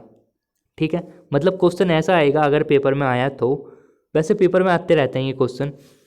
डेरिवेशन ऐसा आएगी कि गॉस की प्रमेय लिखिए तथा गॉस की प्रमेय का प्रयोग करते हुए एक अनंत विस्तार चालक के निकट विद्युत क्षेत्र की तीव्रता का व्यंजक प्राप्त कीजिए। ठीक है भैया। चलिए तो हम इसको कर लेते हैं बहुत आराम से, बच्चों वाला खेल है ना। चलो अब देखो, पहले इसको पढ़ने से बगैर इसको हम देखते हैं डायग्राम को। ठीक है भैया, डायग्राम मुझको अलग से बनाना पड़ेगा जब भी मज़ा आएगा, ऐसा मज़ा नहीं आने का। मैंने मान लिया मेरे पास एक तार है, क्योंकि क्वेश्चन में बोल रहा है ना तार है मेरे पास एक अनंत लंबाई का। देखो मैंने मान लिया मेरे पास एक अनंत लंबाई का चालक तार है जिस पर प्लस क्यू आवेश एक समान रूप से वितरित है। माना जो तार है ना, ये जो तार है इसकी लंबाई मैंने मान ली L है। अब देखो मैं क्या काम करता हूँ बेटा, आप मुझे एक चीज़ बताओ, आपने कभी ये सुना है कि भैया तार का आयतन इतना होता है, तार का क्षेत्रफल इतना होता है? आपने यही तो पढ़ा है कि भैया बेलन का आयतन इतना होता है, बेलन का वक्रपृष्ठ इतना होता है, बेलन का संपूर्ण पृष्ठ इतना होता है, या गोले का आयतन इतना होता है, गोले का संपूर्ण पृष्ठ इतना होता है, गोले का वक्रपृष्ठ इतना होता है। ये कभी आपने ये पढ़ा है कि भैया प्लेट का आयतन इतना होता है? ये नहीं पढ़ा ना। अच्छा, तो इसका मतलब जिनका हमको नहीं पता होता है ना, तो उनके चारों तरफ हम एक कल्पना मान लेते हैं अपने पास से। ठीक है, तो हम कल्पना कर ली कि इसके चारों तरफ एक बेलनाकार गॉसियन पृष्ठ की कल्पना कर लेते हैं। ठीक है, अब देखो इसको मिला दो यहाँ से, इसको यहाँ से मिला दो। ठीक है, और देखो जो हमारा चालक तार है ना, अनंत लंबाई का जो चालक तार है, उससे r दूरी पर, स्मॉल r दूरी पर कोई बिंदु मान लो यहाँ पे P है। ये वाला जो पॉइंट है ना, ये P है, जहाँ पर हमें विद्युत क्षेत्र की तीव्रता का व्यंजक प्राप्त करना है। अब देखना, आप थोड़ा ध्यान से समझना इसको। ठीक है, अब थोड़ा इसको ध्यान से समझना। आपके पास पेन होगा, जिस पेन से आप लिखते हो उस पेन पे ज़रा नज़र मारो मेरे कहने से एक बार। मैं भी देख रहा हूँ अपने पेन को, आप भी देखो। अब देखो आप अपने पेन को अगर घुमाते हो तो जो हमारा इधर पिछले वाला हिस्सा होता है ये बेलन के आकार का दिखता है। आपको दिख रहा है नहीं दिख रहा? बेलन मतलब चकला बेलन की तरह है नहीं है नहीं बेलन का आकार का? बिल्कुल है। ठीक सर, आगे से भी बेलन का आकार का ही है। इसका मतलब देखो, हमेशा दो ही तो बेलन के आकार का बनेगा, मतलब अगला और पिछला हिस्सा ही तो बनेगा बेलन के आकार का। और जो बीच वाला हिस्सा आप देख रहे हो पेन का, वो तो भाई किधर से भी देख लो ऐसे ही लग रहा है, इसका मतलब बीच वाला हिस्सा ये वाला होगा, है या नहीं। चाहे तो आप ये वाला हिस्सा ले लो या ये वाला ले लो, एक हिस्सा ले लो कोई सा भी, क्योंकि आप पेन घुमा घुमा के देखो, कोई एक हिस्सा ले सकते हो ना इसका, या ऐसा ये भी लोगे ये भी लोगे, एक ही तो लोगे इसमें से। अच्छा अब देखो, मैंने आपको बताया था अगर सरफेस हो तो ई वेक्टर और डी ए वेक्टर सेम दिशा में होंगे, पर यहाँ पे देखो, यहाँ पे क्या है, ये सरफेस थोड़ी है, इसका मतलब ई वेक्टर तो ऐसा होगा और डी ए वेक्टर इसके लंबवत होगा। ऐसे सेम यहाँ ई वेक्टर तो ऐसा होगा और डी ए वेक्टर इसके लंबवत होगा। यहाँ पे 90 डिग्री, यहाँ पे 90 डिग्री, यहाँ पे 0 डिग्री। ठीक है, तो आप देखो, आप इसकी डेरिवेशन को समझना। ठीक है, देखो थ्योरी वही है जो मैंने आपको बोल बोल के बताई। ठीक है भैया, तो यहाँ पे आप देख सकते हो, यहाँ पे 90 डिग्री बन रहा है, यहाँ पे 90 डिग्री बन रहा है। अब देखो आपके मन में एक क्वेश्चन उठा होगा कि भैया आप तो अभी आपने बताया था कि अगर सरफेस पर निकालनी हो हमें विद्युत क्षेत्र एंड एरिया वेक्टर, तो भैया आपने बताया था एक समान दिशा में होते हैं, पर भैया तुमने यहाँ पे 90 डिग्री और यहाँ पे 90 डिग्री क्यों ले लिया? क्योंकि भैया देखो, मैंने बताया था पृष्ठ पर होता है, पर आप यहाँ पे देख पा रहे हो, अगर मैं समझाने के लिए बोलूँ तो आप यहाँ पे देख पा रहे हो, यहाँ पे पृष्ठ थोड़ी है, यहाँ पे तो हमने कल्पना करी है, तो इसका मतलब यहाँ पे 90 डिग्री हो जाएगा आपका। ठीक है, समझ में आया? अब देखो हम क्या काम करेंगे, विद्युत फ्लक्स निकाल लेंगे, तब विद्युत फ्लक्स। अब देखो वहाँ पे हमने क्या काम करा था, जो अभी हमने क्वेश्चन करा उसमें ऐसा करा था, R E vector D A vector same direction में था, मतलब एक ही था जिसके कारण हमको निकालना था। पर यहाँ पे क्या है, ये भी है ये भी है ये भी है, मतलब 3-3 है। तो देखो 3-3 से डरने वाली कोई बात नहीं। कैसे भैया डरने वाली क्यों ना बात, हमारी तो ऐसी तैसी हुई पड़ी। देखो समझना कैसे ना, पहले ए के कारण निकालना, फिर बी के कारण, फिर सी के कारण, और निकाल के सबको जोड़ देना आपस में। भैया कैसे कह रहे हो, समझ में ना आ रहा? अब देखो, पहले के कारण ई डॉट डी ए, दूसरे के कारण ई डॉट डी ए, तीसरे के कारण ई डॉट डी ए। आपको पता है भैया, जब ये वेक्टर हटाएंगे तो कोस थीटा आ जाएगा, वेक्टर हटाएंगे कोस थीटा आ जाएगा, वेक्टर हटाएंगे कोस थीटा आ जाएगा, तो कोस थीटा आ गया सब में। अब आप यहाँ पे नज़र मारो, ए पर एंगल कितना बन रहा है? भैया 90 डिग्री बन रहा है ए पर तो एंगल। बी पर एंगल कितना बन रहा है? भैया 90 डिग्री बन रहा है। सी पर कितना बन रहा है? भैया 0 डिग्री बन रहा। तो भैया अब देखो, ए के स्थान पे क्या रख दो? 90 डिग्री। बी के स्थान पे 90 डिग्री, सी के स्थान पे 0 डिग्री। अच्छा भैया, अब आपको पता है भैया कोस 90 का मान 0 होता है और कोस 0 का मान 1 होता है या नहीं? पता है नहीं पता? अब तुम एक चीज़ बताओ, जब ये 0 हो गया पूरा 90 का मान, ये भी 0 हो गया, तो इसकी मल्टीप्लाई इसमें करेंगे, ये भी 0 आ जाएगा, ऐसे सेम ये भी 0 आ जाएगा, और इसका मान होता है 1। तो मतलब ये वाली चीज़ बचेगी, ये दोनों ख़त्म हो जाएंगी। आया समझ में? अच्छा भैया ठीक कह रहे हो आप। इसका मतलब देखो, मैंने इसकी वैल्यू रख दी यहाँ पे, ये 0 हो गया, ये भी 0 होगा, बचा ये वाला, है या नहीं? अच्छा सर, अब तुम कहोगे भैया तुम तो यहाँ पे ज़बरदस्ती कर रहे हो, 0 क्यों बना रहे हो? भैया सुनना, जो हमको निकालना है ना, वो हमें पता है। देखो ये मैं कोई ज़बरदस्ती नहीं कर रहा, जैसे मतलब होता है वैसे ही कर रहा हूँ। अब देखो यहाँ पे डी ए वैक्टर है, मतलब यहाँ पे भी ए होना चाहिए था, जब भी तो समाकलन होता। पर नहीं भैया, ये फालतू की चीज़ है, इसको बाहर फेंक के मारो। तो बाहर फेंक के जैसे ही मारोगे, तो आपको पता है हम किसकी कल्पना करी थी हमने चारों तरफ? बोलो, हमने चारों तरफ किसकी कल्पना करी थी? कौन सा, मतलब कौन सा क्वेश्चन पृष्ठ था वो? भैया बेलनाकार क्वेश्चन पृष्ठ था। अब मैंने कहा था हमेशा वक्र पृष्ठ लेना है आपको, ठीक है? अच्छा भैया, तो बेलन का वक्र पृष्ठ कितना होता है भैया? 2πr_l होता है नहीं होता है? हाँ जी भैया ठीक कह रहे हो। तो आपको क्या काम करना है, इस वाले निशान को हटाओ और इसके स्थान पे क्या रख दो? 2πr_l फिट कर दो। अच्छा भैया ठीक कह रहे हो। भैया क्वेश्चन में ये भी तो बोला था कि गॉस की प्रमेय का यूज करते हुए आपको चलना है, तो भैया कोई नहीं, गॉस की प्रमेय लगा दो। अब गॉस की प्रमेय से हम जानते हैं फाई इजिकल टू Q/F(sin0) होता है। इसको मान लो भैया इक्वेशन नंबर 2। अब आप देख रहे हैं ये भी फाई ई के बराबर, ये भी फाई ई के बराबर, मतलब ये इसके बराबर हो सकता है नहीं हो सकता है? बोलो भाइयों बहनों, मानते हो नहीं मानते हो भाइयों बहनों? चलो भैया, तो इसका मतलब ये वाली वैल्यू जो है इसके बराबर कर दो। बराबर करोगे तो आपको ये मिलेगा। अब हमको निकालना क्या है भैया? बोलो, हमको निकालना है भैया विद्युत क्षेत्र की तीव्रता ई। तो मतलब ये तो भैया फालतू की चीज़ है, तो इसको अपोन में फेंक के मारो, अपोन में ही तो जाएगा। हाँ जी बिल्कुल ठीक कह रहे हो भैया आप। तो 1/2πε0 Q/L/r। अब देखो मैं आपको बता कर आया था, लैम्डा बराबर क्या होता है? Q/L। सिग्मा बराबर क्या होता है, क्यू अपॉन ए, एंड रो बराबर क्या होता है, क्यू अपॉन वी। बताया था नहीं, रेखीय आवेश घनत्व, आयतन आवेश घनत्व, पृष्ठ आवेश घनत्व। अब एक चीज़ बताओ भैया, यहाँ पे ये क्या बन रहा है बताओ, क्यू अपॉन एल बन गया भैया ये तो। अरे हाँ भैया, अभी आपने तो बताया था लैम्डा बराबर क्यू अपॉन एल। तो बस इसका मतलब क्या भैया, इसका मतलब इसको हटाओ आप और यहाँ पे लैम्डा रख दो बस, ठीक है। तो आपको मिल जाएगा यहाँ पे लैम्डा अपॉन आर 1/2 भैया। हाँ भैया बताओ। भैया मुझे एक गड़बड़ सी नज़र आ रही है। क्या भैया, भैया हमें तो एक चीज़ पता है कि 1/4 पाई एफ साइन नोट का मान 9 × 10⁻9 होता है। अब भैया तुम नई चीज़ बना रहे हो 2 पाई एफ साइन नोट, ये क्या हुआ भैया, इसका मान तो हमें पता भी ना। भाई एक काम करो ना, क्या कह रहे हो भैया, सिंपल शब्दों में बता करो सर। अब देखो, अगर मैं 2 से गुना व 2 से भाग कर दूँ, अंश व हर में, मतलब ऊपर भी 2 से गुना और नीचे भी 2 से गुना, 2 से 2 तो कट जाएगा, मतलब कोई फ़र्क नहीं पड़ने का। मतलब कहने का मतलब 2 से ऊपर गुना कर दो, 2 से नीचे गुना करोगे, और जैसे ही आप 2 से गुना करोगे नीचे तो 2 दूनी हो जाएगा 4, मतलब बन गया नहीं बन गया फॉर्मूला। हाँ भैया अब आया समझ में। अब आप देख पा रहे हो भैया कि ई जो है ना, ई डिपेंड कर रहा है लैम्डा पर और 1/r पे, ठीक है। मतलब अगर आप यहाँ पे जो बोल सकते हैं, लैम्डा क्या है, लैम्डा है क्या है भैया, रेखीय आवेश घनत्व। अगर आप रेखीय आवेश घनत्व को बढ़ाएंगे तो आपका विद्युत क्षेत्र भी बढ़ेगा। अगर आप आर को बढ़ाएंगे तो ये कम होगा, अगर आर को कम करेंगे तो ये बढ़ेगा। क्यों भैया, क्योंकि ये एक दूसरे के व्युत्क्रमानुपाती हैं। समझ में आ गया भैया, समझ में आ रहा है, बढ़िया बढ़िया समझ में आ रहा है भैया जी, मज़ा दिला दिया आज। चलिए, इसका मतलब वही लिख रखा है मैंने कि यदि रेखीय आवेश घनत्व लैम्डा का मान बढ़ा दिया जाए तो तीव्रता भी उसी अनुपात में बढ़ जाएगी, ठीक है। अगर दूरी को कम कर दिया जाए तो विद्युत क्षेत्र की तीव्रता का मान बढ़ जाएगा। मैंने आपको प्रैक्टिकली समझा दिया और आपको पहले भी पता होगा। चलो भैया, क्वेश्चन नंबर 1 का आंसर चाहिए मुझे अभी के अभी फटाफट। क्वेश्चन नंबर 1, जल्दी दिमाग लगा के बताओ क्या आंसर आएगा।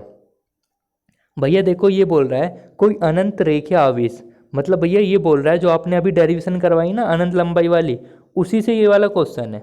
ऐसा पहचानोगे आप क्वेश्चन। नहीं तो आप पता क्या सोचते हो, आप ये सोचते हो भैया फॉर्मूला कौन सा लगाएं। तो फॉर्मूला पहचानने के लिए ऐसे ही हम चीज़ का प्रयोग करते हैं। अब देखो 2 सेंटीमीटर दूरी है, मतलब ये किसका मान है भैया, आर का मान है। दूरी सेंटीमीटर में कभी नहीं हो सकती, मतलब मीटर में चेंज करनी पड़ेगी। न्यूटन प्रति कूलम, ई का मान दे दिया भैया। ये क्या पूछ रहा है, पृष्ठ आवेश घनत्व लैम्डा का मान पूछ रहा है। ये आपकी एनसीईआरटी बुक का पहला क्वेश्चन है एक, मतलब उसमें एक ही क्वेश्चन दे रखा, उसका एक क्वेश्चन है। तो कर सकते हो ना भैया आप तो आराम से, फॉर्मूला आपको पता है, फॉर्मूला भैया ये है। तो आपको लैम्डा निकालना, मतलब फालतू की चीज़ इधर फेंक कर मारनी पड़ेगी, आंसर आ जाएगा आराम से, ठीक है।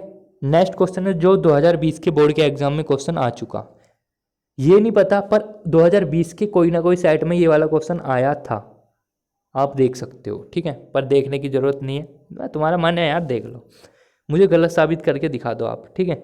अब देखो ये कह रहा है भैया एक अनंत लंबाई के समान रूप से आवेशित तार के रेखीय आवेश घनत्व, मतलब लैम्डा का मान दे रखा है भैया इतना, दूरी दे रखी है 2 सेंटीमीटर, तीव्रता पूछ रहा है तीव्रता कितनी होगी। तो भैया फिर वही वाला फॉर्मूला लगा दो, बहुत आसान क्वेश्चन। अब ये जो क्वेश्चन मुझे करके दिखाएगा उसे 20 रुपये का इनाम, जी हाँ 20 रुपये का पेटीएम मेरी तरफ से इनाम।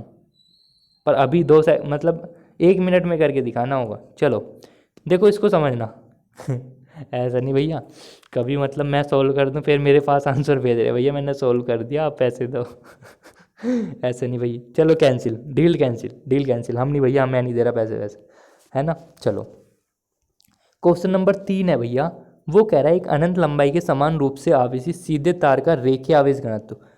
भाई तुम कह रहे हो भैया रेखीय आवेश घनत्व दे रखा है, अच्छा भैया सही कह रहे हो लैम्डा का मान होगा।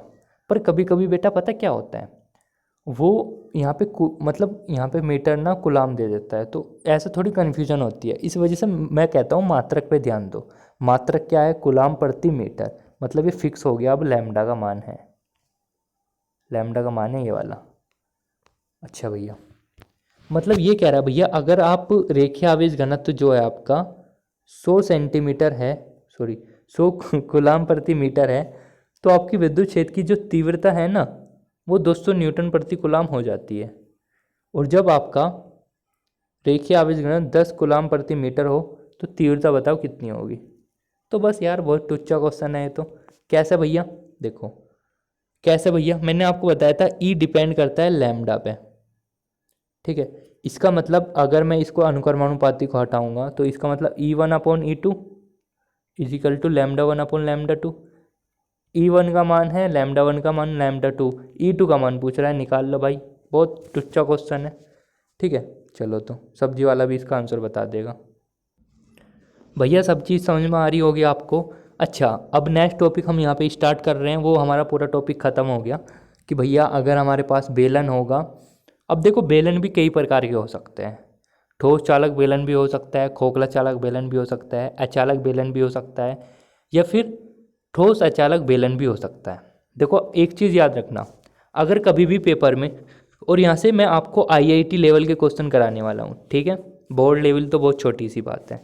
अब देखो भैया, बेलन के कारण तीव्रता की हम बात कर रहे हैं यहाँ पे। अगर कभी भी पेपर में ठोस चालक बेलन आ जाए, खोखला चालक बेलन आ जाए, या अचालक बेलन आए, सबके लिए यही वाला क्वेश्चन आपको करना है, सबके लिए, ठीक है। सबके लिए फिट होगा ये वाला क्वेश्चन, ठीक है भैया। अब एक चीज़ और याद रखना मेरा, अगर कभी भी ठोस चालक बेलन हो, या खोखला चालक बेलन हो, या अचालक बेलन हो, अगर हम इसको अंदर आवेश देंगे ना, देखो अगर हम अंदर आवेश देंगे, सपोज करो मैंने आवेश, देखो बेलन ही तो है, तो मैंने मान लिया ये आपका बेलन है।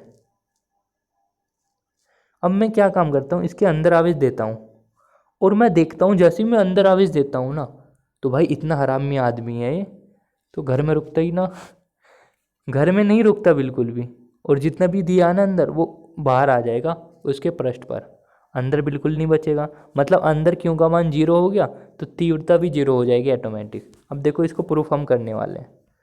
चलिए भैया देखो डायग्राम है, सबसे पहले मैं निकाल रहा हूँ बेलन के अंदर विद्युत क्षेत्र की तीव्रता।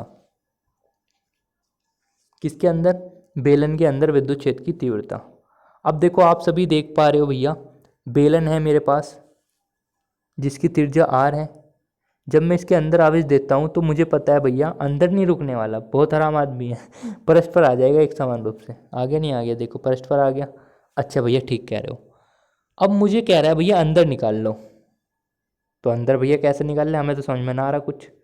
अब देखो अंदर निकालने के लिए आपको जो आपका एक्सिस दिख रहा है ना, ये जो बेलन का एक्सिस दिख रहा है, अक्ष बोलते हैं इसको, अक्ष, ये जो आपको अक्ष दिख रहा है ना बेलन का, उससे R दूरी पर, देखो अब मैं जूम करके दिखाना चाहूँगा आपको, जूम करके ये देखो, जो अक्ष है उससे R दूरी पर कोई बिंदु P है यहाँ पे हमको तीव्रता निकालनी है। अब तुम कहोगे भैया ऐसे क्यों कर रहे हो, क्योंकि भैया हमें अंदर ही तो निकालने हैं बेलन के अंदर, और बेलन के अंदर अगर मैं इतनी दूरी पे निकाल लूँ, छोटी सी दूरी पर, तो अंदर ही तो निकल के आएगा। भैया हम आपकी बात नहीं मान रहे, अगर भैया हम ये वाली दूरी अक्ष से यहाँ तक लेके आए R, तो भाई फिर तो वो बाहर निकल के आएगा ना, हमें तो अंदर निकालना, ठीक है ना, तो समझना थोड़ा। अब देखो आप देख पा रहे हैं भैया, ये इसकी पृष्ठ है, मतलब E वेक्टर और D वेक्टर सेम दिशा में होंगे, यहाँ पे 90 डिग्री होगा, यहाँ पे 90 डिग्री होगा, सेम वही जो मैं आपको पीछे करा कर आया था अभी, ठीक है। मतलब क्या, विद्युत फ्लक्स निकालने के लिए आपको ये प्लस ये प्लस ये, मतलब A plus B plus C विद्युत फ्लक्स, यहाँ पे आपको पता है यहाँ पे तो 0 हो जाएगा क्योंकि 90 डिग्री, यहाँ पे भी 0, मतलब आप देखो, आप नहीं तो कहोगे सर क्या बोल रहे हो, फाई E बराबर A पे विद्युत फ्लक्स, B पर और C पर। आपको पता है भैया जब ये वेक्टर हटाओगे तो क्या लगाओगे, कोस थीटा लगा दोगे। तो मैंने वही करा ना सेम, बिल्कुल ठीक कह रहे हो सर।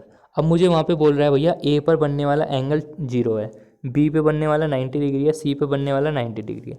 आपको पता है कोस 0 का मान और कोस 90 का मान क्या होता है, पता है नहीं पता है? भैया हमको सब पता है, तुम हमें ऐसे समझ रहे हो, पागल समझ रहे हो बिल्कुल ही चलो भैया बहुत अच्छी बात है, फिर तो ये 0 है, ये 0 है, मतलब यही वाला ही तो बचा। अच्छा इसका मतलब भैया ये तो वैसी है सेम वाली, हाँ बस सेम ही है, बस आपको जो कॉन्सेप्ट मैं बताऊंगा ना उस पर ध्यान देना है बस। तो इसका मतलब भैया यहाँ पे E तो कांस्टेंट है, बाहर आ जाएगा पहले वाली की तरह, और इसके स्थान पे भैया आप 2πRL रख देना, है ना, क्योंकि बेलन का वक्र पृष्ठ होता है ना 2πRL, बिल्कुल ठीक कह रहे हो भैया आप। पर भैया वो गॉस की प्रमेय का प्रयोग करके बोल रहा है ना। तो गॉस की प्रमेय क्या होती है भैया, क्यू अपॉन एप्सिलॉन नॉट, मतलब फाई बराबर क्यू अपॉन एप्सिलॉन नॉट। अब क्यू कौन सा है भैया, अंदर वाले के तो निकाल रहे हैं आप, है या नहीं, अंदर वाले के कारण ही तो निकाल रहे हैं। पर मैंने कहा था अगर आप अंदर आवेश दोगे तो पृष्ठ पर आ जाएगा, अंदर रुकने का ही नहीं, मतलब अंदर आवेश कितना हो जाएगा, ये वाला आवेश हो जाएगा शून्य, जो अंदर आवेश है वो शून्य हो जाएगा उस वाली कंडीशन में। बता कौन सी में? देखो यार, अगर आपके कभी भी ये केस बन रहे हैं ना, ये वाले केस बन रहे हैं जो मैंने लिखे, तो इनमें तीव्रता अंदर जो जीरो होती है हमेशा, चाहे वो गोलन हो चाहे बेलन हो, कोई सी भी कंडीशन हो। ठीक है, अब क्यों अंदर कोई आवेश नहीं बचेगा, क्योंकि सारा आवेश पृष्ठ पर आ गया। तो इसका मतलब यहाँ पे जब इन दोनों को बराबर रखोगे, बराबर रखना जरा एक बार, इसको दोनों फाई फाई के बराबर है ना, तो दोनों बराबर होंगे, सिंपल सी बात है। तो इसको मैं ये नहीं लिख सकता E into 2πRL is equal to q upon f side हो। क्यू का मान कितना है? जीरो, मतलब पूरी जीरो हो गया, ये जीरो में चला जाएगा, ई बराबर कितना आ गया? जीरो, है या नहीं? तो ये आ जाएगा जीरो आंसर। चलिए भैया, अभी तो भैया तुमने अंदर निकालना, अगर हमें बाहर निकालना होगा फिर हम क्या काम करेंगे? तो भी बाहर भी बहुत आसान है, समझ में आया ना अंदर वाला। बस एक चीज़ याद रखना भैया, अगर हम अंदर निकालते हैं ना उस स्थिति में जो मैंने आपको ऊपर बताया था, सारा आवेश उसके पृष्ठ पर फैल जाता है, अंदर कुछ आवेश नहीं बचेगा। ठीक है, अच्छा भैया अब देखो बी पार्ट है इसका। बी पार्ट में क्या कह रहा है? बी पार्ट पढ़ना, बेलन के बाहर, मतलब कोई बेलन है और बेलन के बाहर विद्युत क्षेत्र की तीव्रता। ठीक है, बेलन के बाहर विद्युत क्षेत्र की तीव्रता। अच्छा भैया, अब देखो हमारा जो बेलन था, बेलन वही रहेगा, आर त्रिज्या इनफाइनाइट लंबा है और इसके पृष्ठ पर प्लस क्यू आवेश एक समान रूप से वितरित हैं। अब मुझे निकालना बेलन के बाहर, तो जो बेलन का अक्ष है ना, उससे आर दूरी पर कोई बिंदु ए है जहाँ पर विद्युत क्षेत्र की तीव्रता निकालनी है, और इसके चारों तरफ हम एक बेलाकार गॉसियन पृष्ठ की कल्पना कर लेंगे अपने पास से। ठीक है, क्योंकि भैया ये बेलन है तो बेलन का गॉसियन पृष्ठ कैसा होगा? बेलन ही होगा। अगर गोला है तो गोले का गॉसियन पृष्ठ कैसा होगा? गोला ही होगा, है या नहीं? बिल्कुल ठीक कह रहे हो सर आप। अच्छा, अब इसका मतलब भैया हमें यहाँ पे निकालना है। अब देखो यहाँ पे ये सरफेस हो गया, ई वेक्टर डी वेक्टर समान दिशा में होंगे, ये 90 डिग्री होगा, ये 90 डिग्री होगा, मतलब बी और सी फिर से जीरो हो जाएंगे। अब देखो सेम, यहाँ से वेक्टर हटाएंगे तो cos theta cos theta cos theta, theta बराबर रख देंगे, जो भी बन रहा होगा, ए पे जीरो बन रहा है, बी पे 90 बन रहा है, सी पे भी 90 बन रहा, रखेंगे, ये कंडीशन बचेगी बस आपकी, और सब जीरो हो जाएंगे। मुझे पता है इसके बराबर रख देंगे हम 2πRL। अच्छा, अब गॉस की प्रमेय का यूज करेंगे आउटसाइड, मतलब देखो क्यों इस बार कहाँ पे है? आउटसाइड, क्योंकि आउटसाइड निकाल रहे हैं ना, बाहर की ओर। अब देखो हमेशा एक चीज़ याद रखना यार, अगर हम बाहर की तरफ निकाल रहे हैं ना, तो वहाँ पे हमें पृष्ठ आवेश घनत्व की ज़रूरत पड़ेगी, क्योंकि हमें पता है सारा आवेश कैसा है, क्यों अपन ए होता है ना पृष्ठ आवेश। सारा आवेश इस टाइम देखो कहाँ पे फैल चुका है, सारा आवेश पृष्ठ पे ही तो है। अब मैंने कहा था अगर आवेश पृष्ठ पर फैल जाए तो किसकी ज़रूरत होती है हमें? पृष्ठ आवेश घनत्व की। भैया तुम हमें समझ में ना आया कुछ भी क्या कहना चाह रहे हो। देखो भैया, अगर पृष्ठ पर तुम बाहर निकाल रहे हो, बाहर तीव्रता, तो जो पृष्ठ पर आवेश फैला हुआ है ना, उसके कारण हम पृष्ठ आवेश घनत्व का यूज करेंगे। भैया हम तो आपकी बात नहीं मान रहे। अगर भैया सपोज करो अंदर आवेश हो, मतलब दूसरी कंडीशन है भैया, ठोस मतलब जो आपने लिखवाई थी ना, ठोस चालक गोला या चालक गोला, ये वाली चीज़ नहीं है, दूसरी चीज़ है। अगर हम अंदर आवेश देंगे तो भाई, अगर आप अंदर आवेश देते हो ना ठोस बेलन को, ये दूसरी कंडीशन में आपको कराऊंगा। ठोस बेलन के कारण अगर आपको तीव्रता निकालनी है, ठोस अचालक बेलन के कारण अगर आप अंदर आवेश दोगे ना, तो आपको V मतलब रो का प्रयोग करना पड़ेगा। ठीक, आयतन आवेश घनत्व का, और यहाँ पे सिग्मा का प्रयोग करना पड़ेगा। ठीक है, ये इसका आपका कन्फ्यूजन क्लियर हो गया होगा। तो हम यहाँ पे सिग्मा बराबर क्यू अपॉन ए, क्यू अपॉन ए क्या होता है? पृष्ठ आवेश घनत्व, मतलब एरिया वेक्टर, मतलब क्या हो सकता है? 2πRL, है ना? है सही है गलत है? बिल्कुल ठीक कह रहे हो सर, 2πRL हो जाएगा। पर ये तो बताओ भैया, आर हम बड़े वाला लें या छोटे वाला? बताओ, ये वाला आर लें या ये वाला? देखो एक चीज़ याद रखना, अगर आप देखो स्टार्टिंग में करते हुए चलोगे, विद्युत फ्लक्स निकालोगे, ये करोगे वो करोगे और ये करोगे, धतूरा करोगे और ये करोगे, तो यहाँ पे तो आपको आर निकालना है जितनी दूरी पर हम निकाल रहे हैं। देखो कितनी दूरी पर निकाल रहे हैं सर? हम निकाल रहे हैं आर दूरी पर। और जब दूसरे का आप यूज करोगे, गॉस की प्रमेय वहाँ पे लगाओगे और ये वाला फॉर्मूला लगाओगे, तो वहाँ पे आपको कैपिटल आर का प्रयोग करना पड़ेगा। ठीक है, और अब तुम क्या होगे भैया, तो तुम गलत बता रहे हो। देखो वो जो चीज़ है ना, जो तुम्हें सही लग रही है वो हमेशा उसमें होगी, तो तुम्हारा उसमें, चलो उसमें ही बताऊंगा, नहीं तो आप कन्फ्यूजन हो जाओगे। ठीक है, देखो आप इतना याद रखना फिलहाल के लिए आपको, इसमें देखो पृष्ठ पे आवेश फैल चुका है ना, तो पृष्ठ आवेश घनत्व लगा रहे, तो रेडियस भी तो इसकी लेंगे हम। ठीक है, तो बस ये आपका आ गया 2πRL। अब देखो हमारा, देखो यहाँ से क्यू निकाल सकते हैं, इसकी मल्टीप्लाई कर दो इधर, तो सिग्मा इंटू 2πr l है ना। अब देखो एक काम करना, क्या काम करने को कह रहे हो सर, देखो क्यों आउटसाइड का मान उठा के, ये वाला मान उठा के यहाँ पे रख देना, रख दो भैया, कोई दिक्कत वाली बात नहीं है। अब देखो आप देख रहे हैं जो इक्वेशन 1 थी, मतलब जो बनी थी ना पहले वाली, ये वाली इक्वेशन 1 थी, और जो हमने दूसरी बनाई ये वाली, इन दोनों का यूज करना आप, दोनों का मतलब बराबर आएंगे, वही सिंपल पहले वाला प्रोसीजर। 2π से 2π, l से l कैंसिल हुआ, तो E बराबर आ गया आपका कितना भैया, हमारा E आ चुका है भैया sigma r upon epsilon not small r।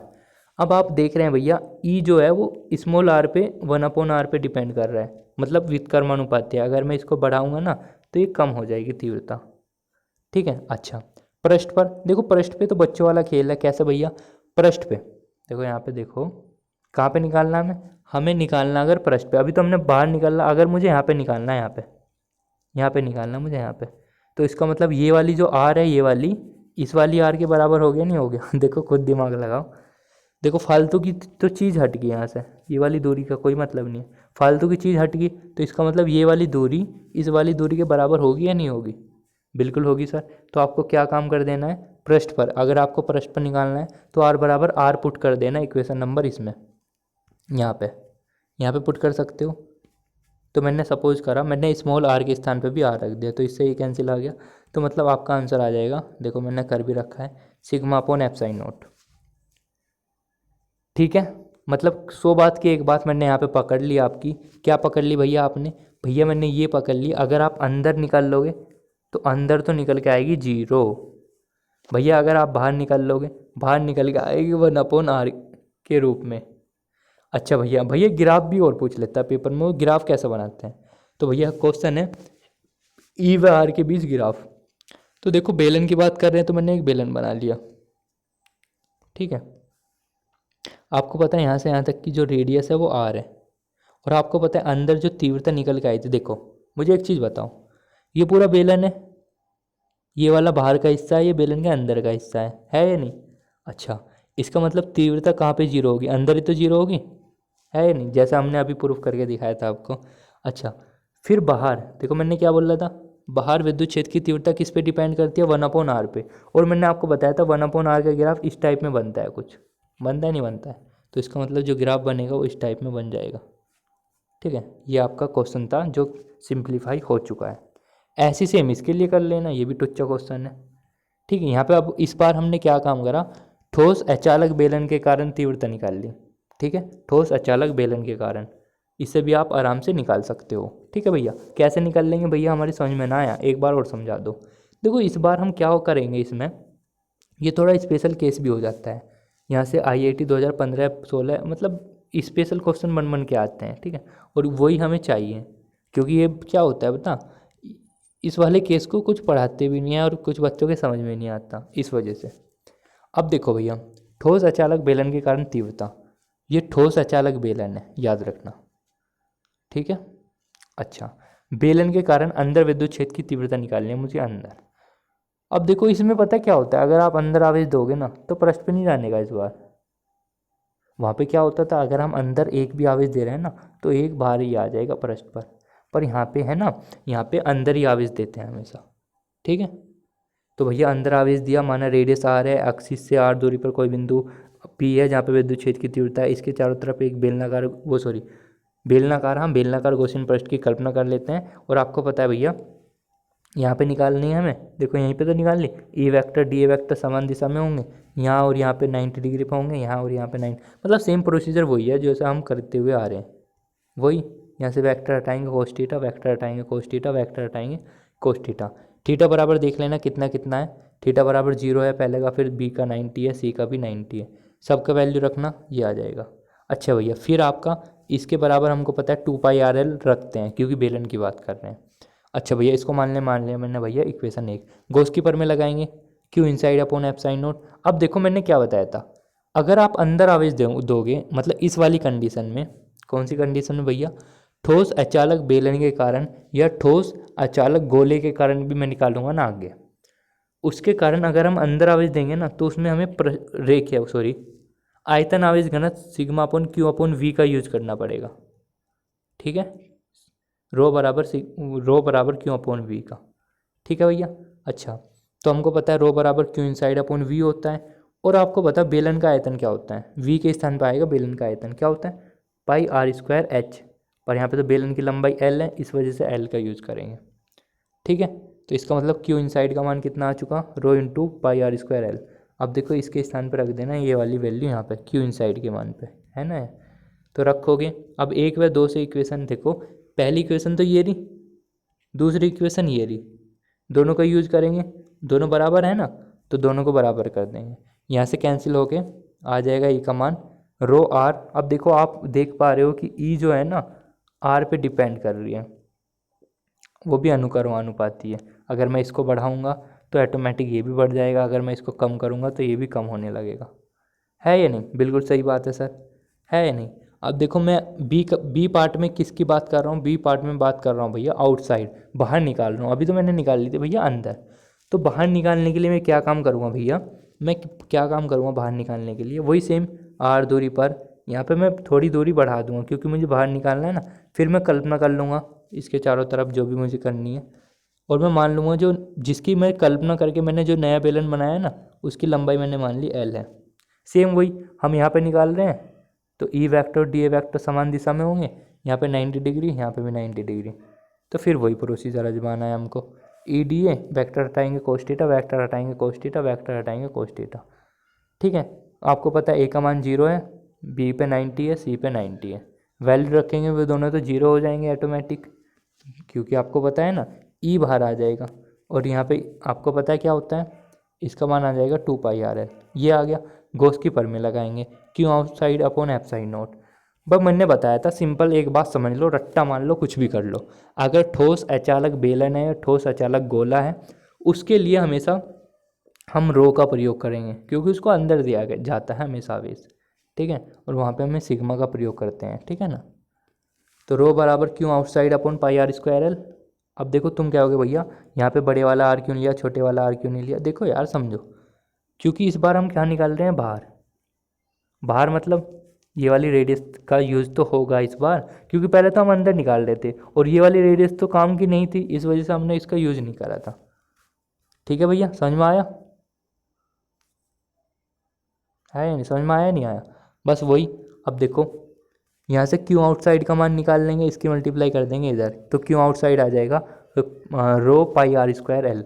Q outside का मान ऊपर रख देना, यहाँ पे रख दोगे, जो निकाल रहा आपने ये वाला जो मान निकाल रहा ये ऊपर रख के जब रखोगे ना तो इतना आ जाएगा। अब तुम क्या काम करोगे, देखो ये जो हमारी ये वाली चीज़ है ये वाला, और जो हमने निकाला फाई, ये जो निकल रहा है ना, इन दोनों को बराबर कर देना, क्योंकि बराबर ही तो है, फाई ही फाई है। तो जब बराबर करोगे यहाँ से पाई कैंसिल हो जाएगा, एल से एल कैंसिल हो जाएगा। ठीक है, तो आपका ई आ जाएगा भैया, इतना आ जाएगा ई। ठीक है भैया, इतना आ जाएगा ई। अच्छा, अब आप देख रहे हैं कि भैया ई जो है ना वो 1/r पे डिपेंड कर रही है इस बार, और ये हम बाहर ही तो निकालना, यानी बाहर 1/r के ऊपर डिपेंड करेगी। पृष्ठ पर भैया तुमने क्या बताया था, पृष्ठ पर निकालने के लिए r बराबर r कर दो, यही तो करना होता है, r बराबर r कर दो, मतलब यहाँ पे रख दो r, कोई सा भी r आपकी मर्जी है, चाहे तो छोटा ले लो या r ले लो बड़े वाला, तो आपका आंसर आ जाएगा इतना। ग्राफ अगर मुझे इसका बनाना होगा तो आप देख रहे हैं अंदर, देखो वही बेलन की बात कर रहे हैं ना इस बार भी, यहाँ से यहाँ तक की रेडियस आ रहा है। अगर मैं अंदर निकालने की बात कर रहा तो आप देख रहे थे ई डिपेंड कर रहा था अनुक्रमानुपाती के रूप में, तो स्ट्रेट लाइन बनेगा ग्राफ, फिर इस प्रकार बनेगा क्योंकि ई जो था 1/r पे डिपेंड कर रहा था इस वजह से। ठीक है, नेक्स्ट क्वेश्चन है IIT 2015 का क्वेश्चन है, आ चुका। देखो हमेशा याद रखना भैया, क्वेश्चन में ये बोल रहे हैं कि रेखीय आवेश घनत्व के कारण विद्युत फलक्स ABCD XY तल में, मतलब जो है ना जो वाई तल है ना, और इसमें एक आपका इनफाइनेटली लंबा एक तार रखा हुआ है, ये जो तार है ना ये जो इनफाइनेटली दिखाई दे रहा है ये तार है एक लंबा। ठीक है, और वाई अक्ष से इतनी दूरी पर स्थित है वो। ठीक है, तो हम क्या काम करते हैं भैया, इसके चारों तरफ बेलनाकार इसकी कल्पना कर लेते हैं, ये सब चीज़ जैसा हम करते हुए आ रहे हैं। पूछ रहा है भैया n lambda upon n epsilon naught है, तो एन का मान, ये एन का मान कितना होगा। देखो भैया एक चीज़ याद रखना, अगर कभी भी जो आपका ये है ना विद्युत क्षेत्र जो है चारों तरफ को फैल रहा है, देखो इस टाइप में। अगर ये कंडीशन हो ना तो हम थीटा का मान लेते हैं 360 डिग्री। ठीक है, अब तुम कहोगे भैया ऐसा कैसे हो गया? अब देखो, अब भैया आप यहाँ पे डायग्राम में देख सकते हो सकता है मेरा डायग्राम थोड़ा अलट पलट लग रहा हो आपको, पर इसको इसको इसके बेस पे ही समझना पड़ेगा। ये यहाँ पे बीच में प्लेन रख रखा है इन्होंने, ABCD तल रख रखा है, और यहाँ पे ये जा रहे हैं आपकी विद्युत क्षेत्र। ठीक है, तो इस कंडीशन में आपका थीटा होता है 360 डिग्री। ठीक है, अभी मैं डीपली नहीं बता सकता आपको, थोड़ा इसमें प्रॉब्लम हो जाएगी, नहीं तो कहोगे इसमें सर क्या हो रहा है। अब देखो यहाँ पे थोड़ा अगर मैं इसको जूम करके देखूँ, इस वाले जो डायग्राम को जूम करके देखूँ, तो इस टाइप का आपका डायग्राम दिखाई देगा। किस टाइप का दिखाई देगा सर? इस टाइप का डायग्राम दिखाई देगा। ठीक है, तो आप देख पा रहे हैं भैया, क्या देख पा रहे हैं? √3/2 तो हमें दे रखा है, और ए भी दे रखा है। अगर मैं पाइथागोरस प्रमेय का यूज करूँ तो ये और ये बीच मतलब आधार निकल के आ जाएगा, नहीं आ जाएगा? है या नहीं? क्योंकि देखो भैया पता है ना क्या करते हैं, कर्ण का स्क्वायर लंब का स्क्वायर होता है ना, कर्ण का स्क्वायर इजिकल टू लंब का स्क्वायर प्लस आधार का स्क्वायर। हमको आधार निकालना है तो आधार निकल के आ जाएगा बहुत आराम से। अच्छा भैया, अब आपको एक चीज़ पता है भैया, लाल बटे कक्का से टेन थीटा का होता है लंब बटे आधार। इसका मतलब कर्ण तो ये है, लंब ये है, हमको आधार नहीं पता था, तो इनके दोनों का यूज करके हम आधार भी निकाल लेंगे। निकालना है यार, पता है नहीं पता? देखो यार कैसे, कर्ण का स्क्वायर बराबर लंब का स्क्वायर प्लस आधार का स्क्वायर हमको नहीं पता, तो इसको निकाल लेंगे, इतना आएगा A/2। अच्छा, पर हमें तो टेन थीटा निकालना, मतलब थीटा चाहिए हमें। थीटा कितना निकलेगा यहाँ से, क्योंकि पूरे का तो थीटा 360 है, पर हमें तो उसका चाहिए जिसका हमें निकालना है। तो मैं क्या काम करूँगा, टेन थीटा बराबर हमको पता है लंब बटे आधार होता है, तो लंब कितना है √3/2, आधार कितना है A/2, दोनों को रख दो। रख दिया तो दोनों कैंसिल हुआ, 2 से 2, A से A, कितना बचा √3। टेन में √3 किसका मान होता है? 60 डिग्री पे। अब देखो, यानी इसका मतलब ये होगा भैया कि टोटल फ्लक्स जो होगा वो 360 पे Q/ε0 होगा, है या नहीं? अच्छा, मतलब 360 पे विद्युत फ्लक्स इतना होगा जितना उन्होंने दे रखा है। सही है, देखो वही तो क्वेश्चन में बोल रखा है, पर हमें तो 60 पे चाहिए, 60 पे चाहिए ना हमें तो। अच्छा, इसका मतलब हम क्या काम करेंगे, 360 को यहाँ पे भेज देंगे इसके अपोन में। ठीक है, और यहाँ पे 60 पे निकालना है, और तो 60 से मल्टीप्लाई कर देंगे, है या नहीं? अब देखो 60 से 60 करके 360 यहाँ पे आ जाएगा ना, मत बात तो वही है, मतलब 360 को यहाँ रखो, 60 और 60 से मल्टीप्लाई कर दो दोनों तरफ, क्योंकि 60 डिग्री हमें दे रखा है, इस वजह से निकाल के आया। तो देखो आप इसको काटोगे तो पाई इतना आ जाएगा, इतना। और यहाँ पे n था, अगर आप ऊपर क्वेश्चन में देखोगे तो यहाँ पे n लिखा हुआ था, पर इस बार क्या आ गया 6, मतलब n का मान कितना है 6।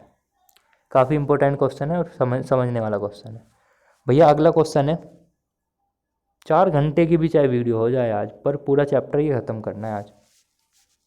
भाई ऐसा नहीं ज़बरदस्ती नहीं, आप देखना चाहो तो देख लो, वरना कोई ज़बरदस्ती नहीं है। अच्छा, नेक्स्ट क्वेश्चन है, गॉस की प्रमेय की सहायता से एक अचालक प्लेट के निकट विद्युत क्षेत्र की तीव्रता का व्यंजक प्राप्त करना है। ठीक है, तो कैसे करेंगे?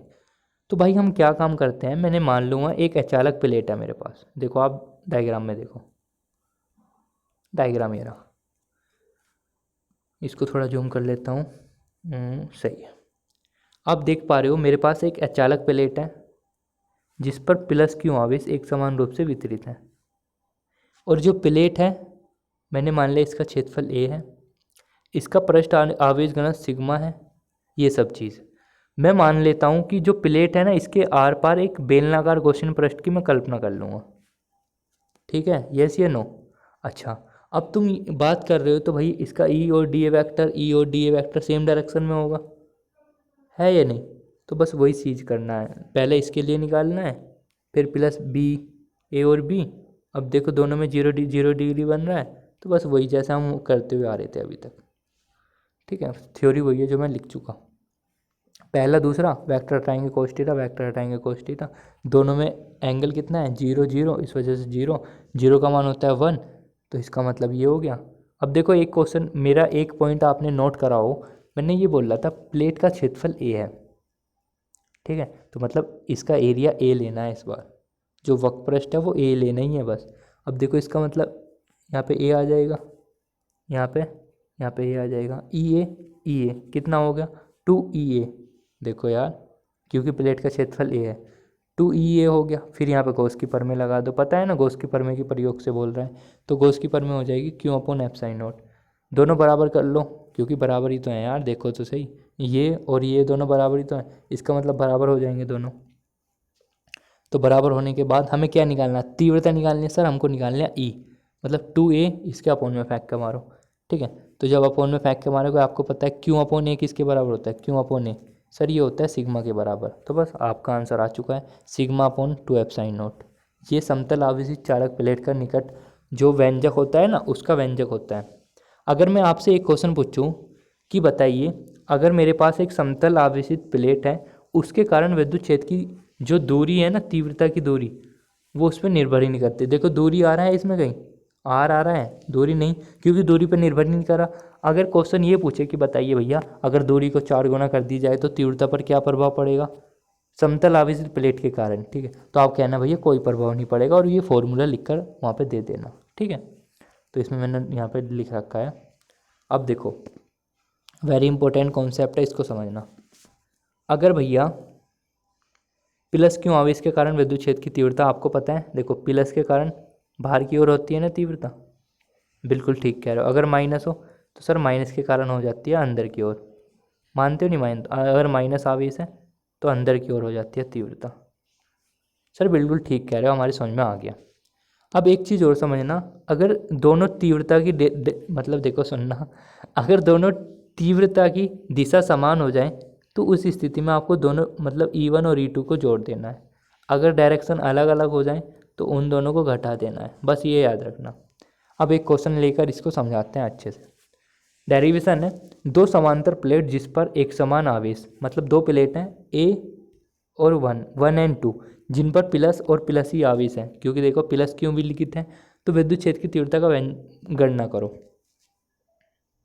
तो आप देख सकते हो भैया वही सेम कॉन्सेप्ट, ये प्लेट है प्लस है, तो प्लस के कारण बाहर की ओर, दूसरी कैसी है प्लस, तो प्लस के कारण भी बाहर की ओर, E1 मान लिया इसके कारण, E2 मान लिया दूसरे के कारण। अब देखो इधर साइड में आओ, पहली मतलब दूसरी प्लेट के कारण प्लस है बाहर की ओर, वो भी प्लस है, ये भी बाहर की ओर। अब बीच में आओ, इस वाले प्लस के कारण बाहर की ओर, इस वाले प्लस के कारण बाहर की ओर, मतलब कहने का मतलब यहाँ पे तीव्रता ऐड हो जाएंगी, यहाँ पे भी तीव्रता ऐड हो जाएंगी, यहाँ पे तीव्रता हम घटा देंगे। समझ रहे हो नहीं समझ रहे हो? तो मैं क्या लिखूँगा, प्लेट एक के बाहर विद्युत क्षेत्र की तीव्रता, मतलब प्लेट एक के कारण विद्युत क्षेत्र की तीव्रता अभी पढ़ के आया था ना, प्लेट के कारण क्यू σ/2ε0, तो इसका मतलब प्लेट एक के कारण इतना होगा E1, प्लेट दो के कारण भी इतना ही होगा σ/2ε0। अब मैं निकाल रहा हूँ प्लेट एक के ठीक बाहर, दोनों की डायरेक्शन सेम है, तो दोनों की डायरेक्शन सेम है तो दोनों को जोड़ दो, तो σ/ε0 आएगा नहीं जोड़ने पे, तो मैंने लिख रखा होगा आगे σ/ε0। अब मैं कह रहा हूँ प्लेट दो के बाहर निकालना, तो इसमें भी यही आएगा व्यंजक सेम, तो ये आ गया σ/ε0। अब मैं निकाल रहा हूँ बीच में, दोनों प्लेटों के बीच में, आपको पता है बीच में घट रहा है, दिखा दिया ना ऊपर, तो E1 माइनस E2, E1 का मान σ/2ε0, E2 का मान σ/2ε0, दोनों सेम है, घटने पे 0 आ जाएगा आंसर। ठीक है, एक क्वेश्चन आप सभी के लिए, इसको मुझे करके दिखाना है आप सभी को। क्वेश्चन है, समांतर प्लेट जिस पर विपरीत आवेश है, मतलब एक पे तो प्लस आवेश है एक प्लेट पे, और एक पर माइनस आवेश है, तो बताना है यहाँ पे तीव्रता कितनी होगी, यहाँ पे कितनी होगी, यहाँ पे कितनी होगी। ठीक है, एक क्वेश्चन है जो NCERT की किताब में दे रखा है, बहुत टुच्चा क्वेश्चन है, इसके जैसे ही है जो मैंने लिख कर दिया आपको।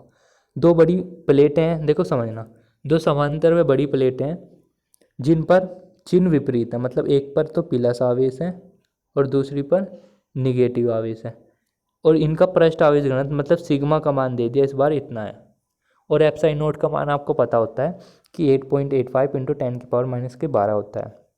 ये पूछ रहा भैया पहली प्लेट के कारण बाहर तीव्रता कितनी होगी, दूसरी के बाहर कितनी होगी, और इन दोनों के बीच में कितनी होगी। सेम कॉन्सेप्ट वही लगाना है यार, प्लस के कारण बाहर की ओर, माइनस के कारण अंदर की ओर, प्लस के कारण बाहर की ओर, माइनस के कारण अंदर की ओर, मतलब दोनों की डायरेक्शन अलग अलग है, मतलब यहाँ पे 0 आ जाएगा, यहाँ पे 0 आ जाएगा।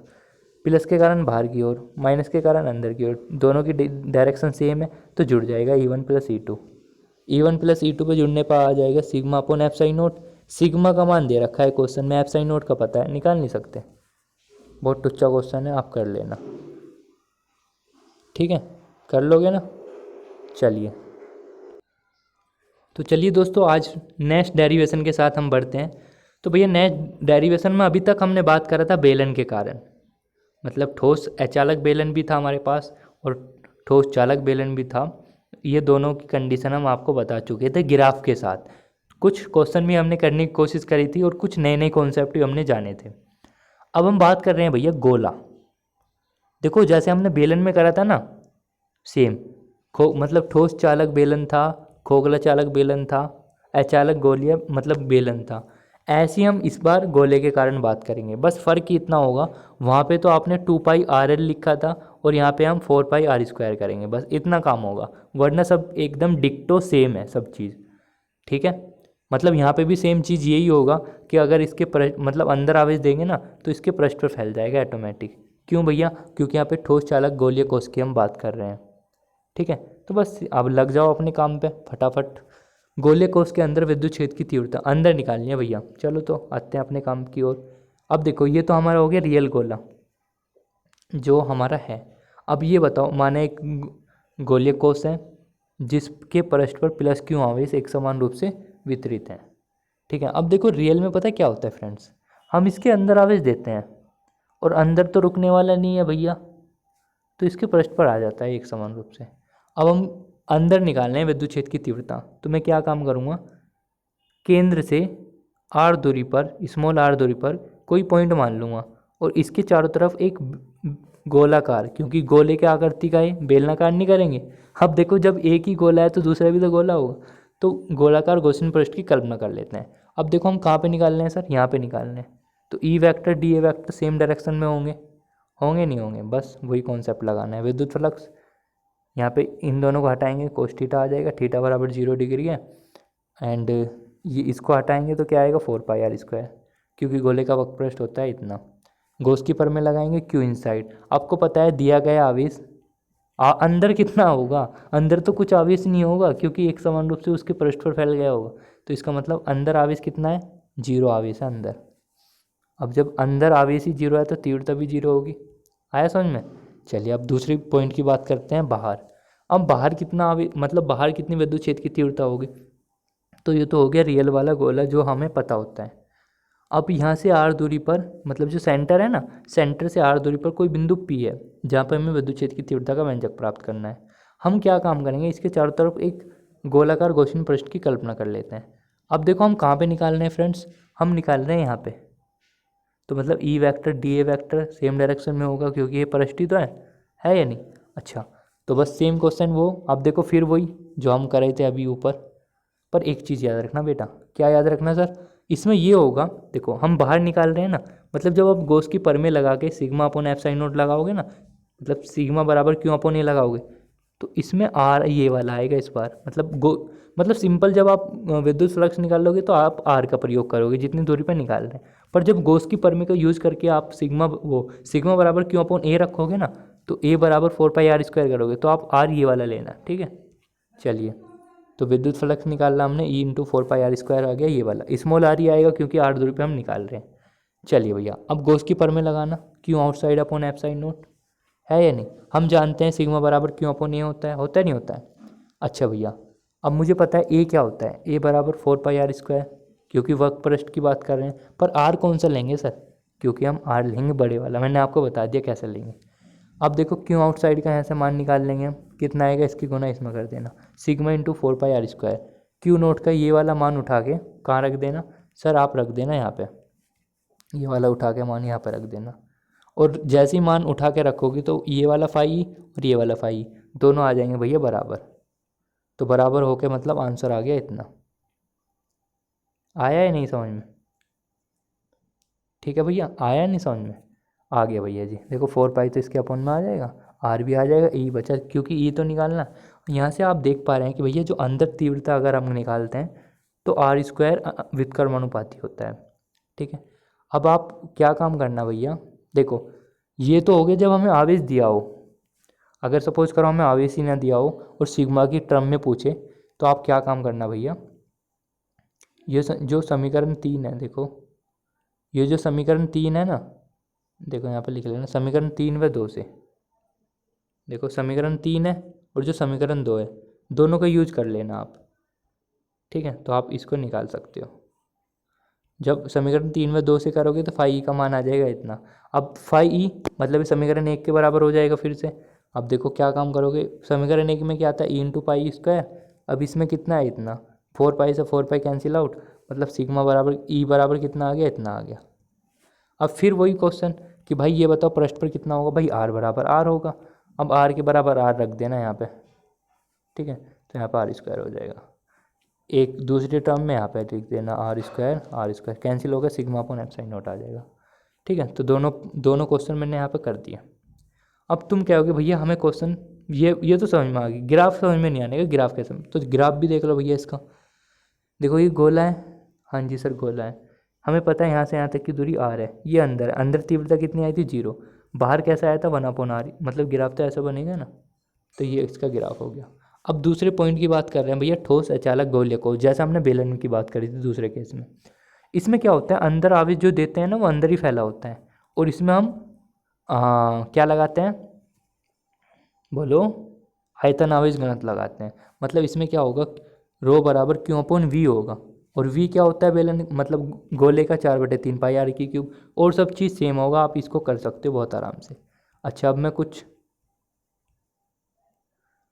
कुछ अच्छे लेवल के क्वेश्चन लेता हूँ। ये IIT 2017 में क्वेश्चन आया था भैया, ये कह रहा है ठोस अचालक गोला, मतलब जो मैंने अभी डेरिवेशन आपको करने को दी है उसी से रिलेटेड ये क्वेश्चन है। ये कह रहा है ठोस अचालक गोले जो निम्न प्रकार दिए गए हैं। अच्छा, मतलब यहाँ से P पॉइंट पर निकालना, मतलब हमको बाहर निकालनी है तीव्रता, ठीक है।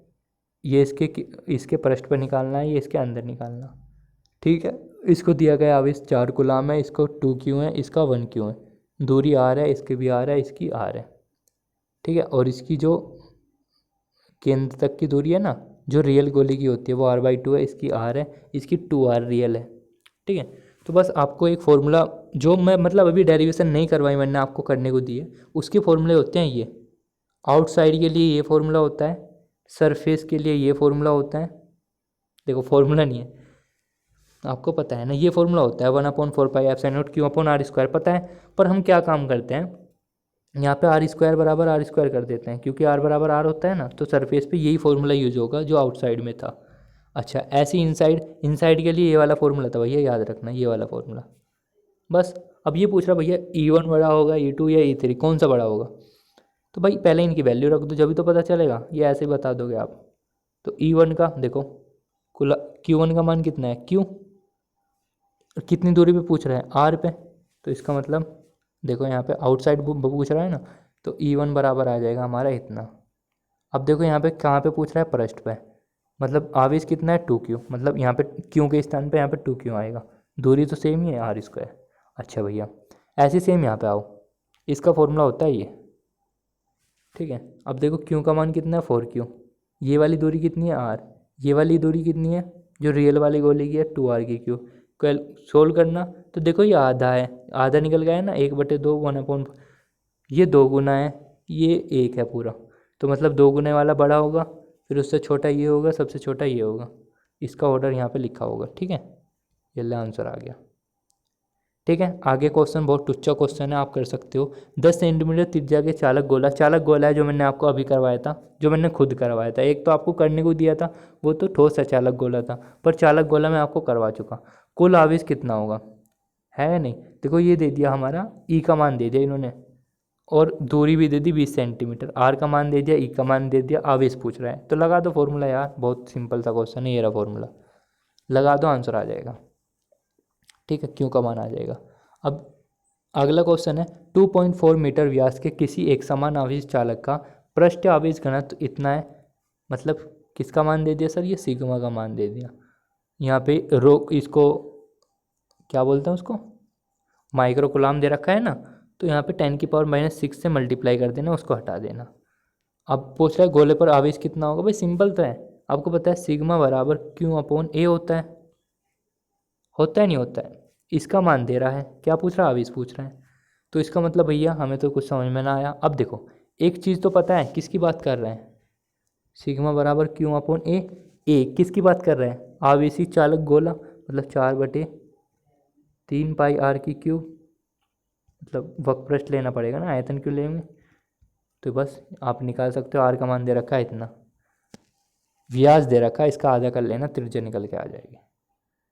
ठीक है, मतलब सेम क्वेश्चन है, और भी बहुत सारे कर रखे हैं। और एक चीज़ और समझ लेना, ई बराबर minus d V upon d r, मतलब विभव में दूरी के साथ साथ होने वाला जो परिवर्तन है ना, परिवर्तन का जो ऋणात्मक दर होता है उसको हम विभव प्रवणता कहते हैं, याद रखना। कई बार क्वेश्चन आ चुका पेपर में, विभव प्रवणता किसे कहते हैं। विभव में दूरी के साथ साथ होने वाला जो ऋणात्मक परिवर्तन होता है ना, उसको विभव प्रवणता कहते हैं। सो दोस्तों ये आपका ये चैप्टर यहाँ पे कंप्लीट हो जाता है। चाहे तो आप अगर इसमें ढंग से देखोगे ना आप, तो जो मैंने बेलन वाला करवाया था ना, ठोस बेलन वाला, सेम आपका ठोस गोला है। अगर आपको समझ में आया गया होगा ना, तो वो समझ में आ जाएगा आपको आराम से।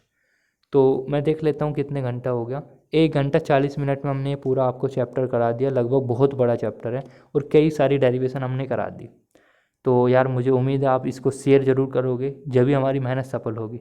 आगे अगर आप इसी तरह का सपोर्ट दिखाओगे तो आपकी 12-12 24-24 घंटे के लेक्चर दिया करूँगा, मतलब 24-24 घंटे लाइव पढ़ाया करूँगा। और बताओ, इसको शेयर करना इस वजह से।